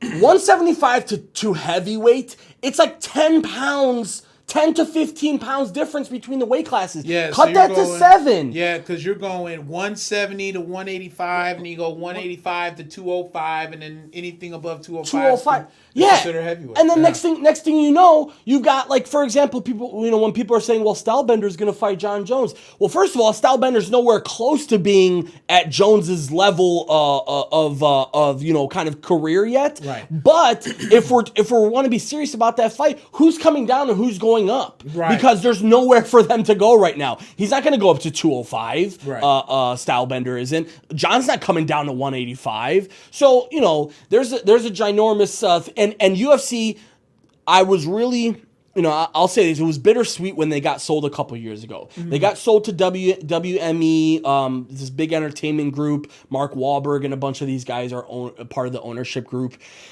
And they bought them, I want to say, for $4 billion or something like that. And they proceeded for the next year and a half, 2 years to try and collect as much money out of the league as possible so that they could basically recuperate that $4 billion. And it's like, bro, you bought this league for the money you pay for it. This shouldn't be about a money grab. Right. This should be about, let's grow this sport. Let's grow this league. Let's, Especially now at a time where now you have a lot of the other federations that are like Bellator, ONE FC, PFL, PFL and stuff like that, and some of these guys that were mainstays in the UFC, like for instance, in particular, guys like Demetrius Mighty Mouse, Johnson, and then Ben Henderson, I know is in one of those as well. Yeah, guys that were mainstays. Sage Northcutt. For what it's worth, and for what it's worth, I'll throw Paul Daly's name out there, but he was more thrown out of the UFC. Yeah, because of what happened with Koscheck. What happened with Koscheck, and I'm not saying that I don't blame him, but Paul Daly set himself up for and he's had a great career. Let's be honest, he's had a great career with Bellator. Like, good for him, man. And here's another thing. People like these UFC meathead fans who are the biggest assholes, and I hate being lumped in with them, but these meathead UFC fans who are like, well, ONE FC sucks. Like, Sage Northcutt's going to go to the ONE FC and be a world beater. Next thing, they said the same thing about Eddie Alvarez. Eddie Alvarez gets knocked out by somebody nobody's ever heard of. Yep. Sage Northcutt gets knocked out by somebody nobody's ever heard of. Yep. That's because this is what fighting is about. It's not about your story. It's not about the background. It's about getting in that cage and fucking fighting, Yeah. And that's what happens, especially when you see ONE FC. Listen, it's going to be tough for them to sell that in the States. A lot of their cards are either early in the morning, late at night. Yep. They have a hard time sort of marketing. I know that they have a new thing with TNT and the Turner Sports. Good for them. But it's going to be hard for them to market that over here. PFL's doing a great job here. Bellator's doing a great job here. There's a couple of organizations. UFC has a chance right now to say, okay, enough's enough. Let's go out there, put quality every week, because Lord knows they have the fighters for it. Yeah. Lord knows they have the money for it. Right. Lord knows that they've gone to enough places throughout the world to have venues for it. Right. And they're making money hand over fist every single one of these damn things. I mean, the pay-per-views aren't doing that well, but people, want to cry a river over pay-per-views. Who gives a shit? Right. They're making tons of money and they're barely paying these fighters. I mean, I saw the payout for the Silva fight a couple weeks ago. He made $90K in that fight. I mean, $90K. That's crazy. This is a legend in the sport. Rose Namajunas, same thing. Barely made $100K in that fight. Yep. That's barely enough to hold the expenses of training for 4 months. Yeah. So listen, man, pay the fighters more. Stop worrying about pulling, wringing the frickin' sponge out of everything you can get out of them, and start putting money into the sport, into the league. I think this is where, I don't know, parallel seems to be my favorite word that I'm always saying here. And I think with UFC, there's a parallel between the UFC and the WWE. Yeah. In a sense of, I feel the same problems that the UFC are having are almost the same problems as the WWE is having. When you talk about wrestling, most people say they don't watch wrestling anymore. So, and then you'd be like, well, where do you stop? I used to love it when it was The Rock and Stone Cold. Attitude Era. The Attitude Era. All that was me. Stuff. That's me. I loved it back then. And a lot of people nowadays don't watch wrestling because it's become more PG. Now, the UFC is kind of in the same boat because the fighters that they are marketing, they don't have the flash of Tito, Chuck. There's no bad guys left. Rashard, Rashad Evans, Quentin Rampage Jackson. If you go in the heavyweight division, guys like he's still fighting, the guy that's from Chicago, the Pitbull, Andre Arlovsky. Yeah. Brock's not in it. Shane Carwin's not in it. Yeah. So you got these new guys that's come. George St. Pierre's not in it. Koshek's not there. Yeah. So basically, what you have is you had Conor McGregor versus Khabib, which was the big rivalry before Conor decided to retire, quote unquote. And now is how do you market these guys? Right. Because the UFC got a kick in the nuts when Brock Lesnar decided to stay in the WWE and not come to the UFC. And DC waited for him for so long. So now you had all this hype up and you got screwed over by Brock. Yeah. He goes back to wrestling. So now what is the next big rivalry? Who's the guy we're talking about going against DC? Now they're going to try and put DC against John Jones again. We've already been through that. Okay? We've been through that. I mean, at the same, it's like a friend was asking me, do you think that DC? This is a bold prediction for me. If John Jones moves up to heavyweight, he's not going to beat DC. If DC moves down to light heavyweight, he can't beat John Jones because I think the thing with Daniel Cormier is that he is a pure heavyweight. Yeah. This is a guy that depends on his wrestling so much that he will wear you out. He needs that size. He needs that size. Yeah. Bones Jones at 205 is so quick and everything that, and he's so skinny, so quick that you can't believe that a guy at 205 can move so swift. Right. That's why he's so good. Yeah. But if you put 20, 30 pounds on a Bones Jones against a guy that's comfortable in the heavyweight, I don't see DC losing to him. And I think John Jones will do that too. People say John will never go to heavyweight. I disagree. I think he would. I think John, at this point in his career, doesn't really have a choice. Right. Exactly. So I think where the UFC is now at a point where, I mean, it's okay. Again, it's a wrestling parallel because now the WWE has competition.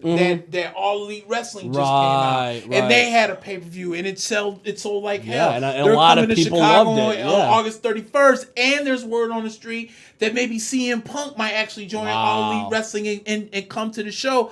The way that they have been both? Could he do UFC and that's I don't know. I don't think he could. But I think that's something between. He should just quit UFC. Go back to the AEW. One of the reasons why he's quit wrestling in the first place was just because of the WWE. Now that you have a good organization to go to, fuck it, man. Stop this UFC stuff. You're getting your ass kicked and you're brain beaten for no reason. The thing with CM Punk was he wanted to throw in wrestling's face that he could be a star without him. Yeah. And where CM Punk CM Punk had the same problem that James Lights Out Tony had. Because when there's the whole war between boxing and MMA, there's a lot, everyone talks, but everyone barks, but nobody bites. Right. James Lights Out Tony came out and said, okay, I'll fight somebody in the UFC, and it happened to be Randy Couture. Yeah. The only problem was that Randy Couture has been wrestling for almost 20 plus years. He is a world-class wrestler. He's going to go up against a guy that is a world-class boxer. Yeah. You're not going to tell me that James Lights Out Tony in 3 months can learn as much wrestling and hang with Randy Couture could in 25 years. Yeah. And that's why Couture took him to the ground and choked his ass out in a minute and a half. Now, it's the same,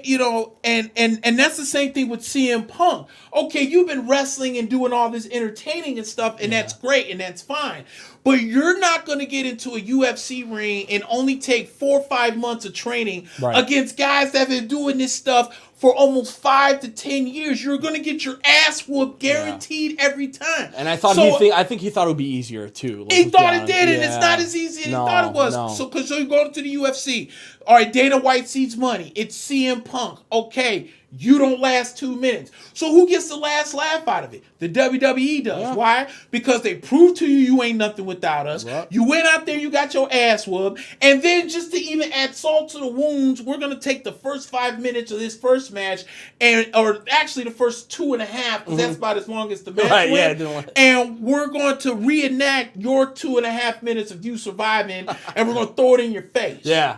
You get what I'm saying? So Right. my thing is with the UFC, they have to find the people to market, because Amanda Nunes isn't going to fight for a while because she has no one to fight against. Right, yeah. You get what I'm saying? That's a big thing with the women's divisions right now. Right. Is you're starting to see, people thought with this whole Rousey thing, my God, she's the king, she's the queen of the castle and nobody's going to be. And then all of a sudden, 3 average girls start beating her ass. Yep. And then you're like, oh, what happened? And then Amanda Nunes beats Cyborg, and you're like, who's left? Who's gonna fight this chick? She's the baddest chick on the planet right now.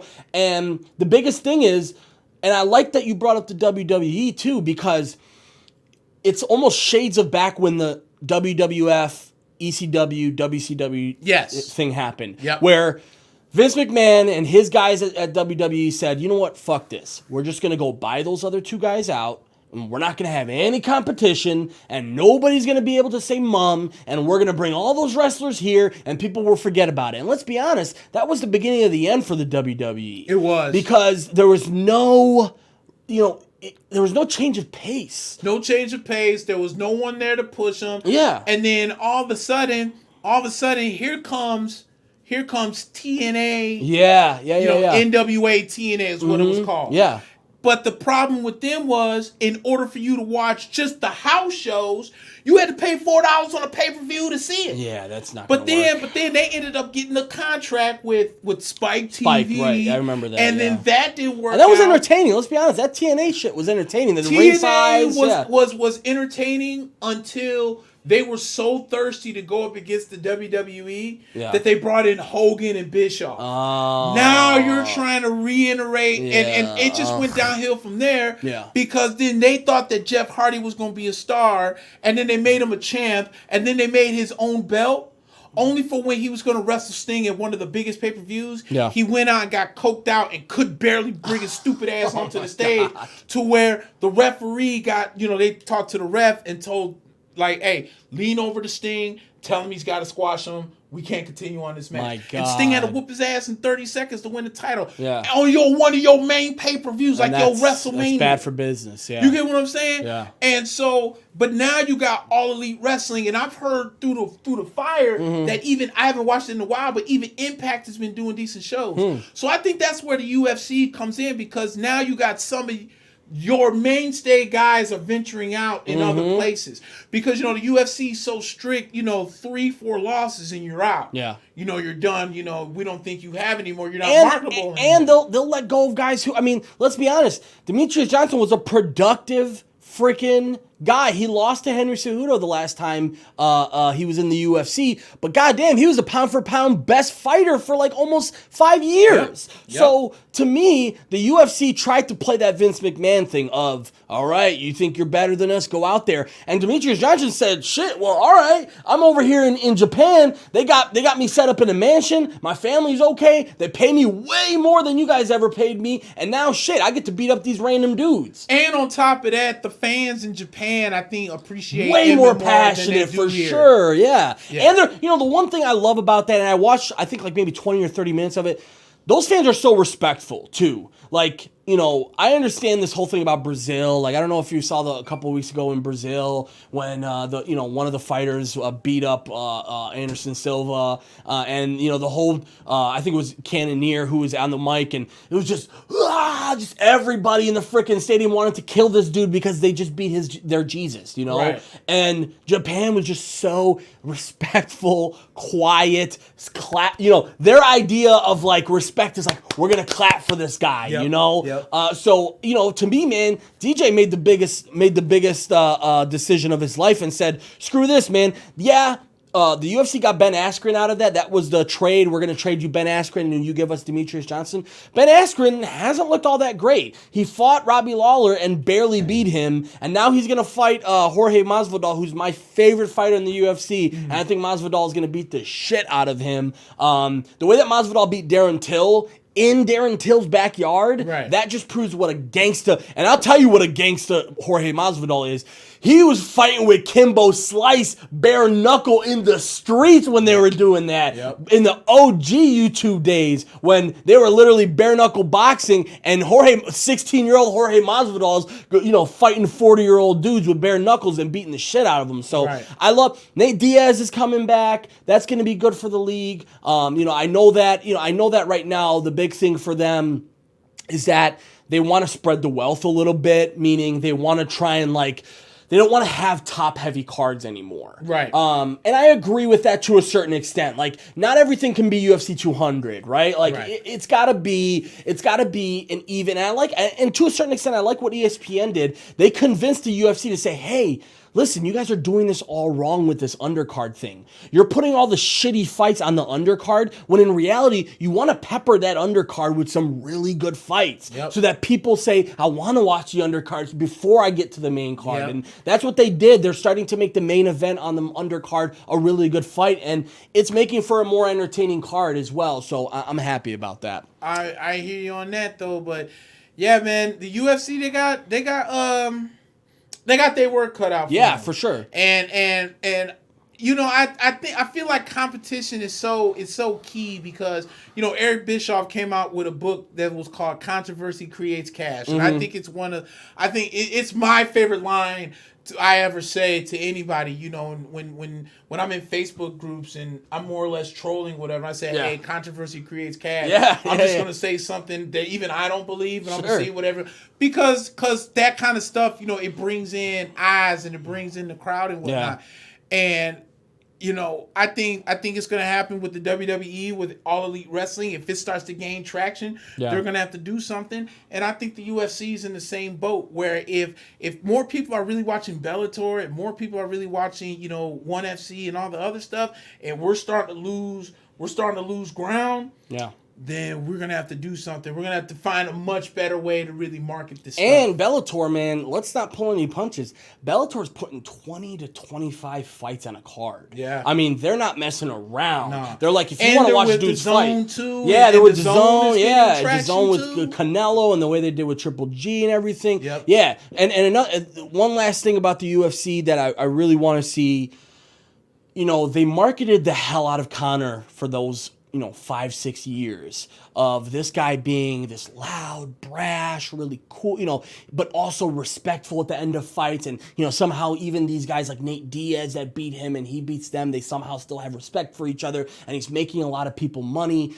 They've got to change that system up, man. Because now what ended up happening is people started to look at McGregor and really not only envy, but almost hate him and say, this guy's making 12 times the amount of money I am. And just because he has the balls to go on and say some bullshit on a microphone, you're encouraging people to market themselves in the wrong way. And that's why guys who market themselves as themselves tend to really do really well for UFC fans. You know, guys like, you know, I know that a lot of people have their opinions about this guy, but, you know, quite frankly, like, you know, a TJ Dillashaw, you know, came out and was so humble, and then he wins the title, and all of a sudden he tries to turn into Conor McGregor. And what ends up happening? He gets caught with EPO, and now he's one of the most he's stripped of his title, suspended for the year, and one of the most stigmatized guys in the UFC now. People don't even want to see him back anymore. And that includes the reason why is because Cody Garbrandt, who's a really good fighter, lost to him twice, and this guy was EPO'd out. You know, so Cody Garbrandt's got a point too. So, and Cody Garbrandt's a guy that I think marketed himself the way that he is. I'm a dude who grew up in the streets. I'm used to doing street fights.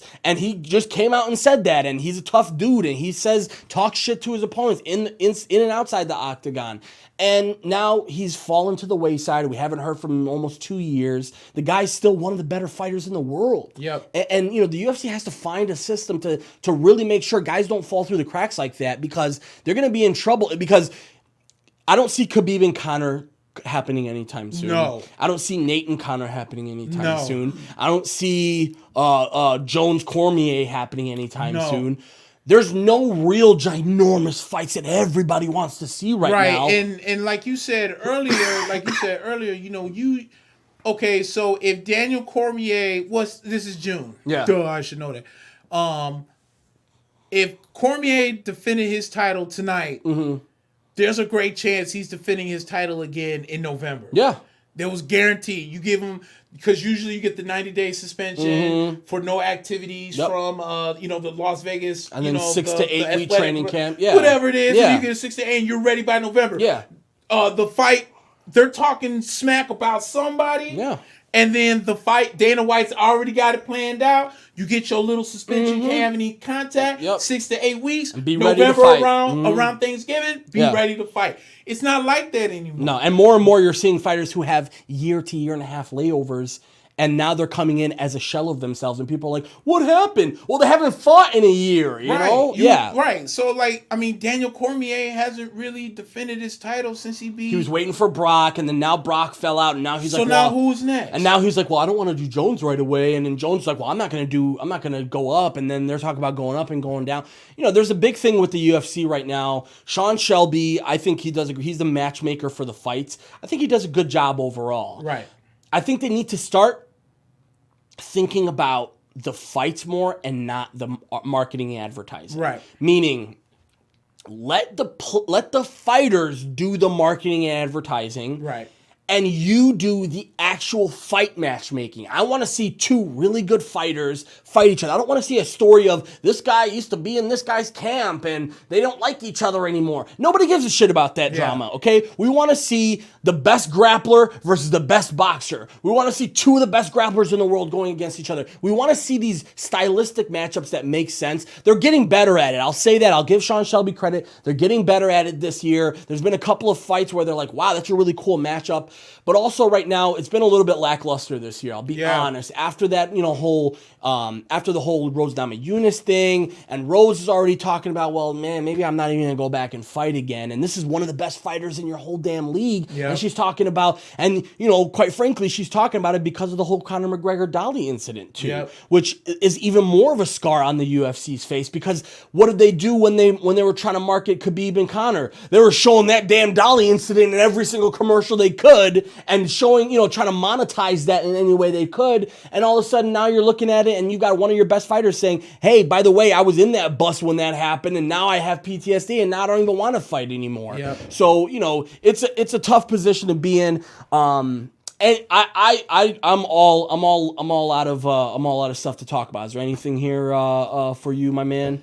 So this sports podcast wouldn't be a podcast if I took some time to talk about the real #1 power team in MLB. Please go right ahead. Talk to me about the Yankees, please. Because screw everybody that think that the Minnesota Twins are the best team in baseball. They're scuffling lately, too. Yeah. Because they can't beat the goddamn Rays. Yeah. This is not hard. It is not, doesn't take rocket science to beat the freaking Rays. Yeah. Every time I look up, dude, you had one of your best pitchers come out. You gave up 14 runs. 14 runs to the Tampa Bay Rays. Inexcusable for the so-called best team in baseball. Yeah. You're the best team on my nuts. You suck. You have one job to do. That's beat Tampa, and you can barely do that. So let's talk about the real. First of all, let me say this while I'm at it. Mm-hmm. And while I'm also at it, go ahead and mark this part of the show because I'm going to go ahead and probably go off for about the next 10 minutes or so. But if I could narrow down the most annoying fan base in the entire world, the Red Sox can take a back seat to all the stupid-ass Mets fans that, and you know what? I shouldn't say all. All is too strong. I'm not going to say all Mets fans. I'm going to say 91% of them. Yeah. Because I have never met a fan base in my life whose team sucks so bad that you would jump on two teams you know that the Yankees have potential of beating. Yeah. There are so many Metstros and Met Sox fans out there, and they make me flipping sick. Stop being jealous because your team sucks. Because the Mets, here we go with the parallel again. Yeah. The Mets ain't nothing more than White Sox 2.0. Right. Because when you're supposed to rebuild, see, we were supposed to talk about this last week, and we didn't get to it. I said that I would fix the New York Mets. Yeah, that's right. As a Yankees fan, I'm going to teach the Mets how to fix their dumbasses since the Wilpons have no freaking idea how to do it. If the White Sox and Cubs can make a deal to where the White Sox traded Jose Quintana to the Cubs for their best star prospect because they had no room in the outfield, then the New York Mets need to stop being dumbasses and trade either DeGrom or Syndergaard to the Yankees. You can't win with 36-year-old Robinson Cano. No. You can't win with 30-some-odd-year-old Todd Frazier. No. Jose Reyes didn't work out. The best piece you have is Pete Alonso. Yeah. But all I'm going to say to the idiot-ass Wilpons is that the Braves got rid of Smoltz, Maddox, and Glavine at one point. Mm-hmm. The A's got rid of Zito, Mulder, and Tim Hudson at one point. They did, yeah. It is okay to get rid of DeGrom, Syndergaard, and maybe not so much Matz. I can see especially if your team's not doing anything. They suck. Yeah. And the New York Mets last year were the biggest morons at the trade deadline when you had at least 7 teams willing to give you top-notch prospects, and you're like, nah, I feel like we're in a position to win World Series, so I'm just going to keep our squad. Yeah. And you finished in 4th place in your division last year. Yeah. Your organization are full of idiots. They're all morons. And allow me to help you out. You need a third baseman. I have one for you. You're not going anywhere this year. You give us Syndergaard, and we'll be more than happy to package you and Duhar. And then once he's healthy next year, you can move on from there. Stop being dumbasses and trying to catch lightning in the bottle, because that's what the White Sox try to do. Well, we just went out and traded for Carl Everett and Roberto Alomar, and we won the World Series. Then you let them go. 2 years later, you're back in contention, and you're like, well, I guess we helped him once before. We'll do it again. Mm-hmm. And you did it again. And might I add, the team remained in limbo for 5 or 7 years. Sweet mamacita. Trying to piece together, oh my God, well, we have this piece, but we're good enough here, but we actually need 2 or 3 more players, but we can't get those 2 or 3 players, so we're the White Sox are a perfect example and a good parallel, again, that we're parallel. I'm telling you, that's the word of the day. To the Mets. But yeah, good parallel to the Mets, because the Mets right now have a chance. Like, what they did over the offseason by bringing in Cano and Diaz from the Mariners, they were like, as if with the confidence of a team that has this deep, deep team that's ready to contend, when in reality, they've got a couple prospects that are really good, and the rest of the team is very average. And now you're starting to see Cano's making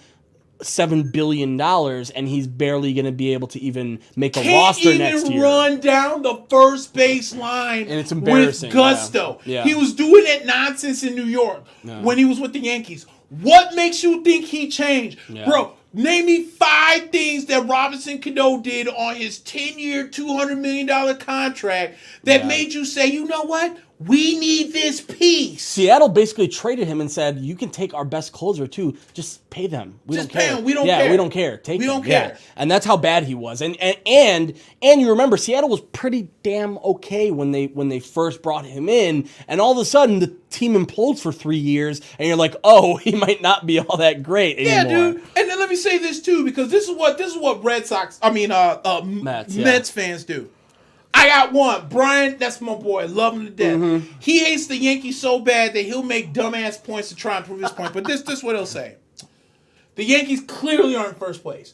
Gary Sanchez clearly just hit a home run, and the Yankees are clearly up 5-3 right now. Okay. This is what he'll say. Yeah.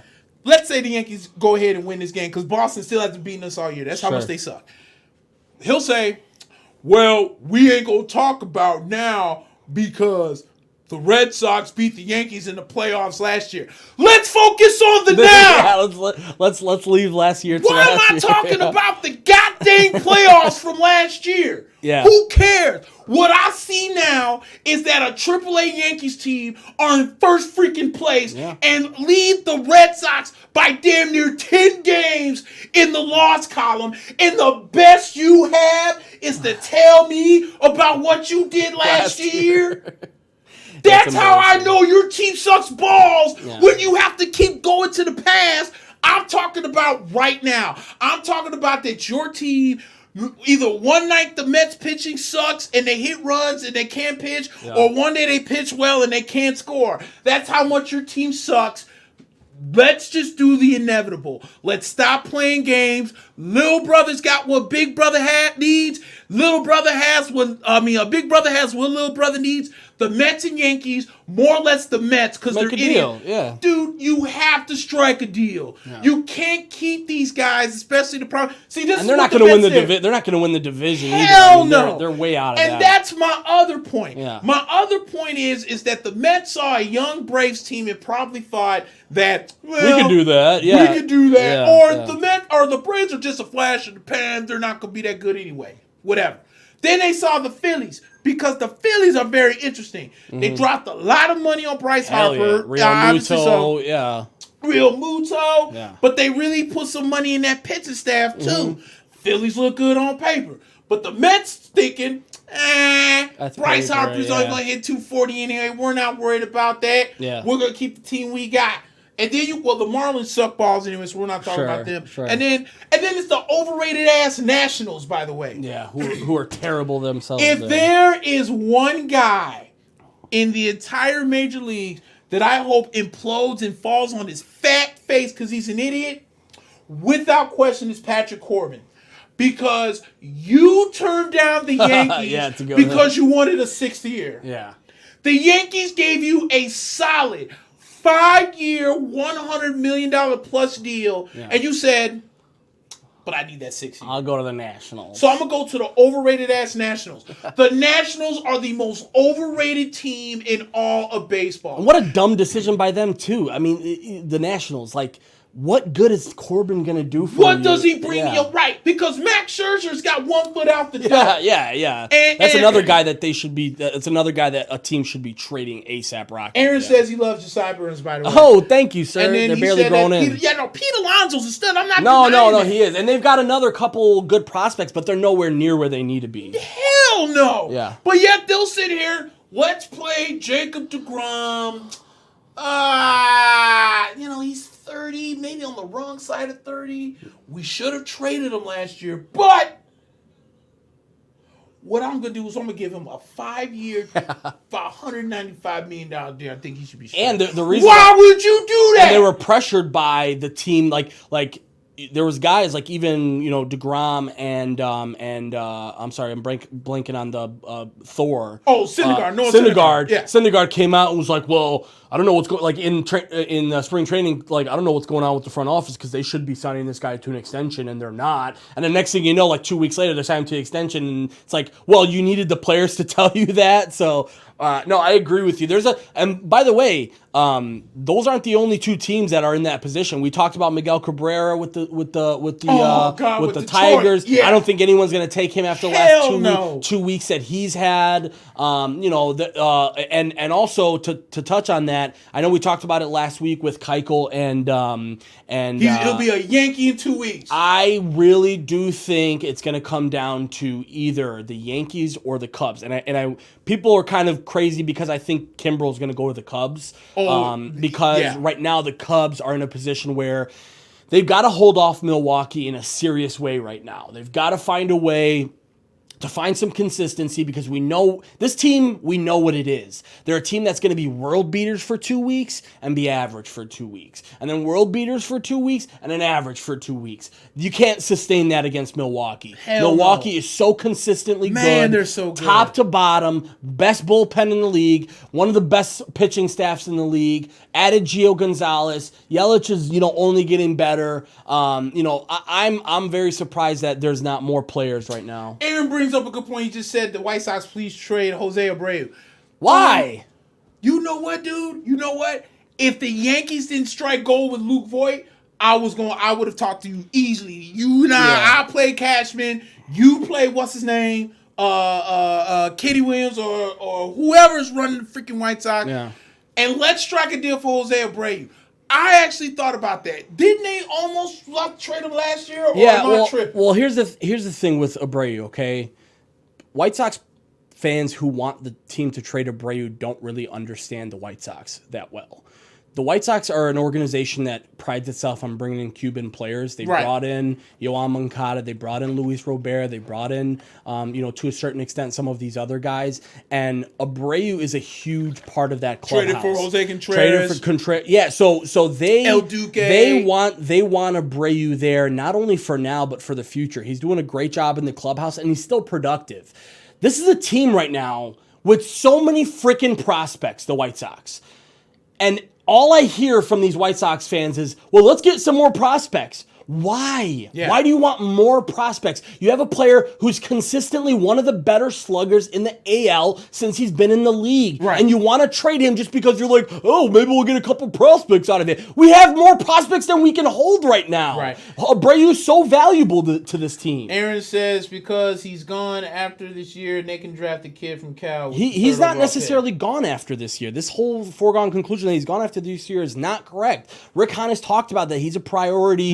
That's what I was talking about. Rick Hahn has talked about that he's a priority right now for the organization. So, no, it's not a foregone conclusion that he's gone after this year. My big thing is, if this team was really bad right now, it would be an option. This team right now is like a couple pieces away from contending, okay? So we got to be careful about just trading guys for more prospects when we have a freaking farm system full of prospects that we can't play right now. So let me ask you this. Let's say the White Sox, okay, they're probably not going to make the playoffs, but let's say the Rick Renteria gets his team to win 70, 75 games, which is clearly above expectations of what I think the people think the White Sox are going to win. Do you feel Rick Renteria is the guy that puts the White Sox over the hump? Or is there another guy out there like, I don't know, maybe like a Joe Girardi, who the Mets should fire freaking Mickey Callaway and bring in Joe Girardi, I like Joe Girardi, I don't know, handled the Yankees media. I'm sure he'll be okay with the Mets. But let's say a guy like that is out there. Yeah. Do you stick with Rick and let him grow? Or do you bring in another high-profile coach to kind of put him over the edge? What people don't understand about Rick is a placeholder because of where this team is at. He's a Spanish-speaking manager with a majority Spanish-speaking team. He's got some real big holes in his managerial game. That's why he leans really heavily on his coaches. He leans really heavily on our guy Coop, and that is really big on the pitching. And he tries to take as much control of the hitters as possible. He's a placeholder. He's not a guy that's going to be there long term. I think he's a guy though that, let's say, and you place it at 70, 75. Right. I'm a believer that if this team wins 85 games. Yeah. Then he's coming back. Right. Because he's earned himself a spot. Because let me tell you, this team has no business being, I think we lost today. We're 3 games below 500 right now, but we're hovering within reaching distance of first and second place. This is a team that's not supposed to be there right now. And, I agree. and Renteria has done a really good job. And let's be honest, Coop has done a tremendous job himself. So yeah, they're not exactly like, listen, I don't think Rick is the best manager in the league. I don't think so at all. But I really do think he gets a bad rep because White Sox fans, I hate to say this about my brethren, but they're not really the smartest, fans. They're not really adept to what it takes in this day and age. A lot of these guys are stuck in 2005. But I don't mean to interrupt. But the Yankees, Lord have mercy. The White Sox. The White Sox are 28-30. 28-30, and that's after losing today. That would technically put them a solid... They were tied for second place yesterday because they beat the Indians. So they're now 2 games out behind Texas for the second wild card spot. So let's just say this, right, Nick? Now we just won 5 of 6. We lost today, but we had a good chance to win today. We just won 5 of 6. If you go on another run like this before the All-Star break, you're looking at being in the wild card conversation and in the Central conversation because the Twins right now, yeah, they're great and but they've shown that they've got some kinks in their armor as well. Right. So, yeah, we're fighting for a wild card spot right now. But the reason why I love this team right now is because the team is playing, having fun, and not taking themselves too seriously at this point. And I think that's what the part of the problem with what has happened over the last few years is Renteria has gotten them in this try to win now mode. And I think this year it's been a little bit more relaxed to be like, guys, we've got to learn. We've got a young team, which we do. We've got one of the youngest teams in the league. And our pitching staff is terrible right now. And we're still in this thing right now. So listen, Rick Renteria is not the best manager in the world. He's not going to be a guy that's probably going to be back after this year, I don't imagine. But he's a guy that deserves to be back if we win, 85 games for sure. So, listen, the White Sox right now are not in a position to be doing, these people who are saying, we need more prospects, you can never have enough prospects. Please stop it. Look at some of these teams over the last few years who have dismantled their team, tried their, like Texas is a great example of that. Texas, they drop out of contention. They start trading all their pieces. They get a bunch of pieces in. They're in semi contention for a year and a half, and then basically they implode the team again because the team sucks, and now they're back to square one. You have to be really diligent about this process, especially in baseball, where again, you don't want to be caught in baseball hell just like you don't want to be caught in basketball hell. So, to me right now, this team is making all the strides that you need forward. And for people to say, let's trade Abreu or let's fire Renteria, it's like, why? Are you guys watching, are you watching these games right now? Aaron keeps saying that Omar Vizquel is the next guy up. Yeah, he's like the coach of one of the Winston-Salem teams, one of our AAA or AA teams. He's a good guy to do it for. I'm not necessarily convinced about him. Like when you try and sell me on a guy who's a really good AA or AAA coach or manager, that's a hard sell to me. I mean, because no offense, Aaron, but we saw Ryan Sandberg come up the ranks in Chicago. Mickey Callaway. I mean, come on. You know what I'm saying? Everyone was crowning this guy as if he was the next heir, big and then thing. all of a sudden they were like that. Once Ryan Sandberg got his shot in Philly, he didn't last 2 years. Yeah. So I mean, that's, I know I just came with Oso Negro, I don't want to say anger. I'm just saying, Mets fans, in the words of LeVar Ball, stay in your lane. Yeah. You have absolutely no ground. And here's another thing that pisses me off about Mets fans while they're still on my brain. I love when the Yankees lose and the Mets win. They're like, ah, Stankies lose, Mets win. You're like 500 years out of first place. And my funniest thing about the Mets is somehow they always end up having a pretty good first month. And then everyone's like, we're back, baby. Like, we're doing it. I had a friend. Shout out my friend Cal Bailey. He's a Mets fan. Every single freaking year, they did the same BS last year. They come out to a great start, and all the fans are real riled up for We're them. better than the Yankees. Yeah. Hell yeah. You guys suck. I told you we're back. You're out of contention by July.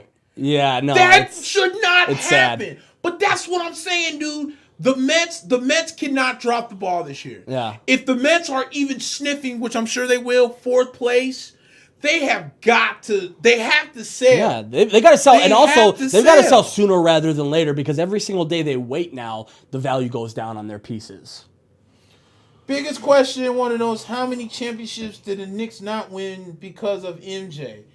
I mean, why are we bringing this up? I don't care. You know what? That Leave argument, me alone. That's such an annoying argument too. It's like when people mention this, especially like in the especially in like hockey. Well, Gretzky, like how many how many teams could have won the cup if?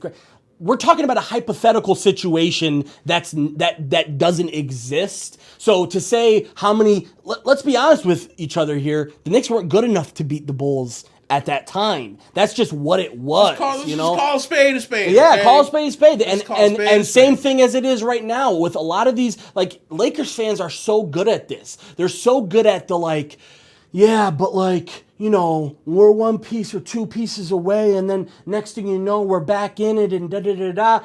And in reality, it's like, no, man, this is not a hypothetical process, right? This is like reality. We've got to go out and find pieces and you know, really find, like, you know, the big thing about the Lakers right now is they don't have an identity. We talked about it a couple episodes ago. Right, they don't have an identity of who they want to be, and part of that is because their player personnel is in limbo too. Yep. So again, hypotheticals with sports are the worst. Like this whole, you know, how many championships would the Rockets have won if, you know, if Michael didn't retire, or what happened if the Blazers would have drafted Michael Jordan? It's like, nothing would have happened. What would have happened if the Blazers would have drafted KD? Yeah, right. KD. Odin would probably be an all-star for OKC right now. Any idiot that would say, "Oh, what happened if Gretzky won this?" doesn't watch hockey. Because, correct me if I'm wrong, Gretzky didn't even sniff the fight. For as great, Wayne Gretzky is the greatest. He had to move like 4 times to find a team that didn't even sniff the Cup Finals after he left Edmonton. Yeah, because I think he's with the Kings, Blues, and Rangers. Yeah, there's a really good 30 for 30 on that too about his exit from Edmonton. And oh yeah, dude, he was in tears. He was in tears, and not only that, he got, I think it was the Islanders. I want to say was it the Islanders after that? I don't know who exactly they traded him to, but to the Kings. To the Kings. That's right. It was the Kings. You're right. It was the Kings.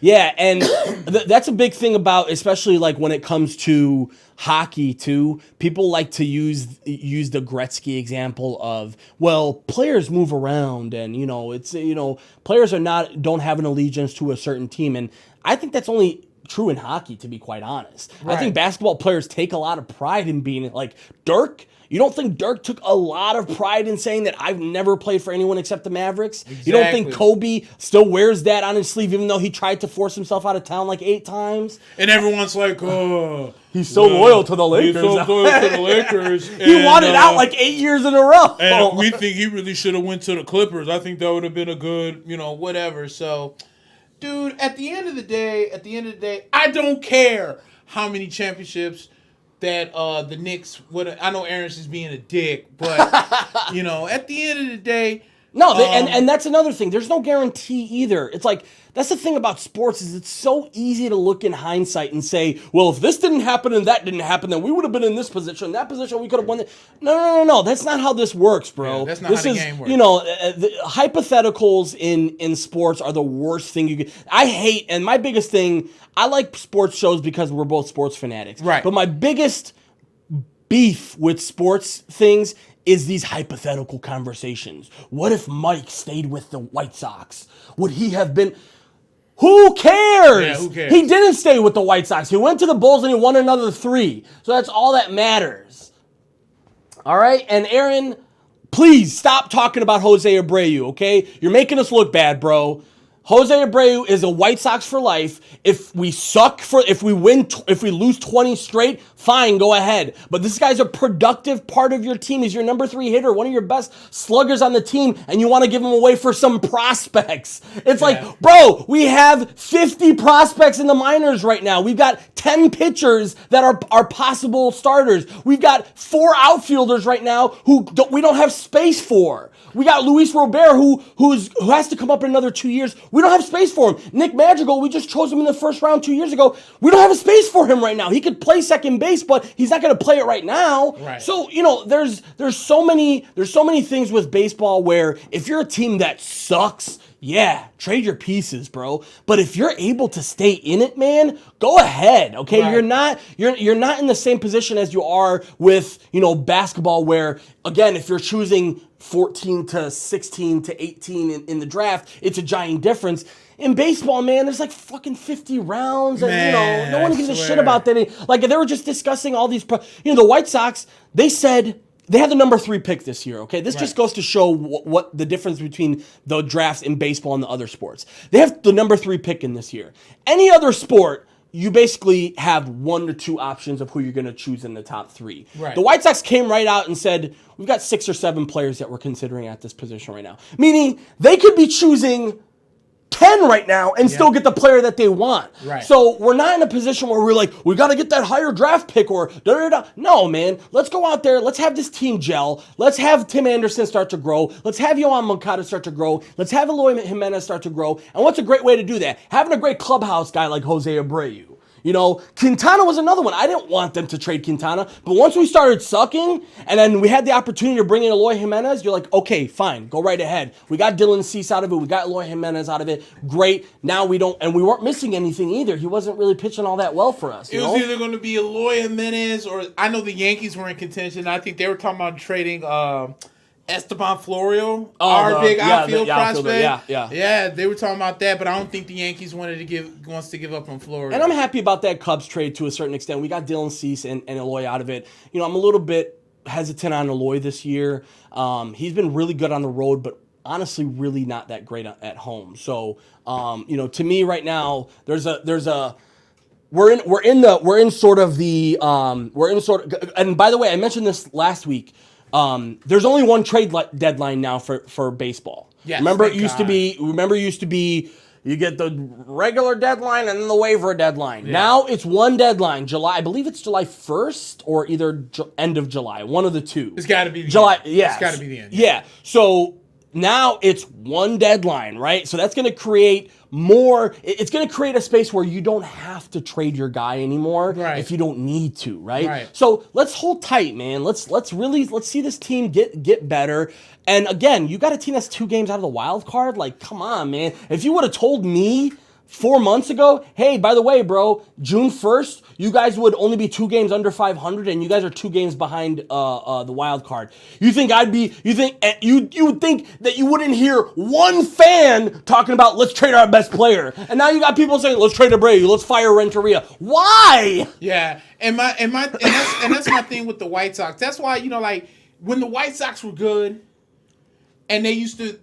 I remember how many times I used to go to see the White Sox play the Yankees, and they would always beat us. Yeah, and it would royally piss me off. Even the Randy Johnson days, I remember. I was there for that game. God, I was there. I was when there he too. Gave up like 3 home runs in a row. I was at that game too. I'm like, Randy, dude. Yeah. Throw the goddamn slider. Yeah. The fastball's not working, bro. Yeah, that was. You can try. Oh my God, it was, and I had to sit there and watch the dumbass fireworks and all these fans.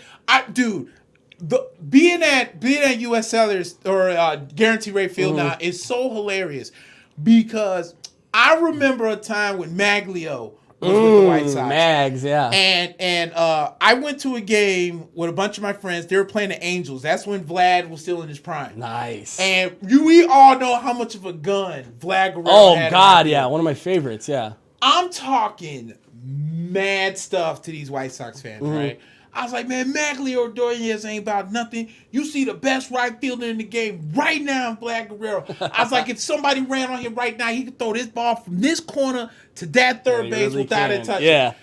Tell me why this one kid was like, Dad, what is he talking about? He was like, don't listen to him. He don't want nothing. Okay. You want me to pull out you some tapes on this man? Yeah, right. You don't want to see Vlad shooting it from the warning track straight to the damn. I don't see nobody talking about putting Magley Ordonez in the Hall of Fame. No. And the best part about that area with the White Sox was Maglio was treated as if he was Babe Ruth because we loved it. We loved Mags, and when I think he got traded to the Tigers, and everyone's like, like why White Sox, not to our rival. And it's like it's Maglio Ordonez, bro. That's another thing too. If the White Sox can make deals with Detroit, the Mets can trade pitchers to the Yankees and stop being stupid. The Cubs example was White Sox example was great. I mean, if the Cubs have the wherewithal to say, we're going to trade two of our best prospects, and maybe we're going to see them kill shit on the other side of town for 10 years straight, but you know what? We need Q. And we're going to make this trade. I don't care who we're trading it to. I don't care who we're trading. We need Q. We're going to make this trade. And that's what it is now. This whole era of we don't make deals with that team because that's our rival. That's our rival. Yeah, it's like, who gives a shit, dude? Like, if anything, you should be more encouraged to fleece that person or that team. So, right. But anyway, I want to get off my chest. Yankees are great. We're gonna have to talk more baseball next week. We'll talk more baseball next week. Next week because we haven't done a lot of baseball. We haven't. With everything going on.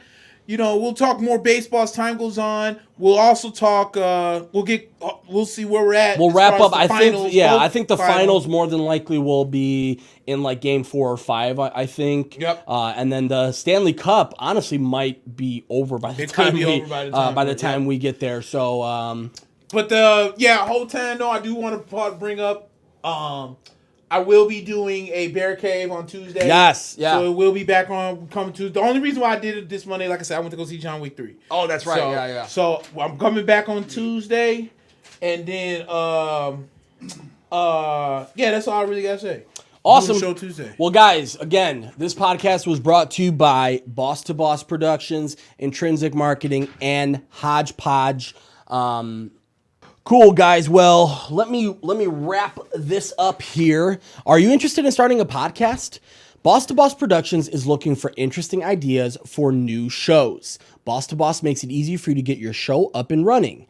They handle everything from audio video production and editing, logo design and branding, web design and hosting, RSS feed setup, scheduling, advertising, monetization, and much, much more.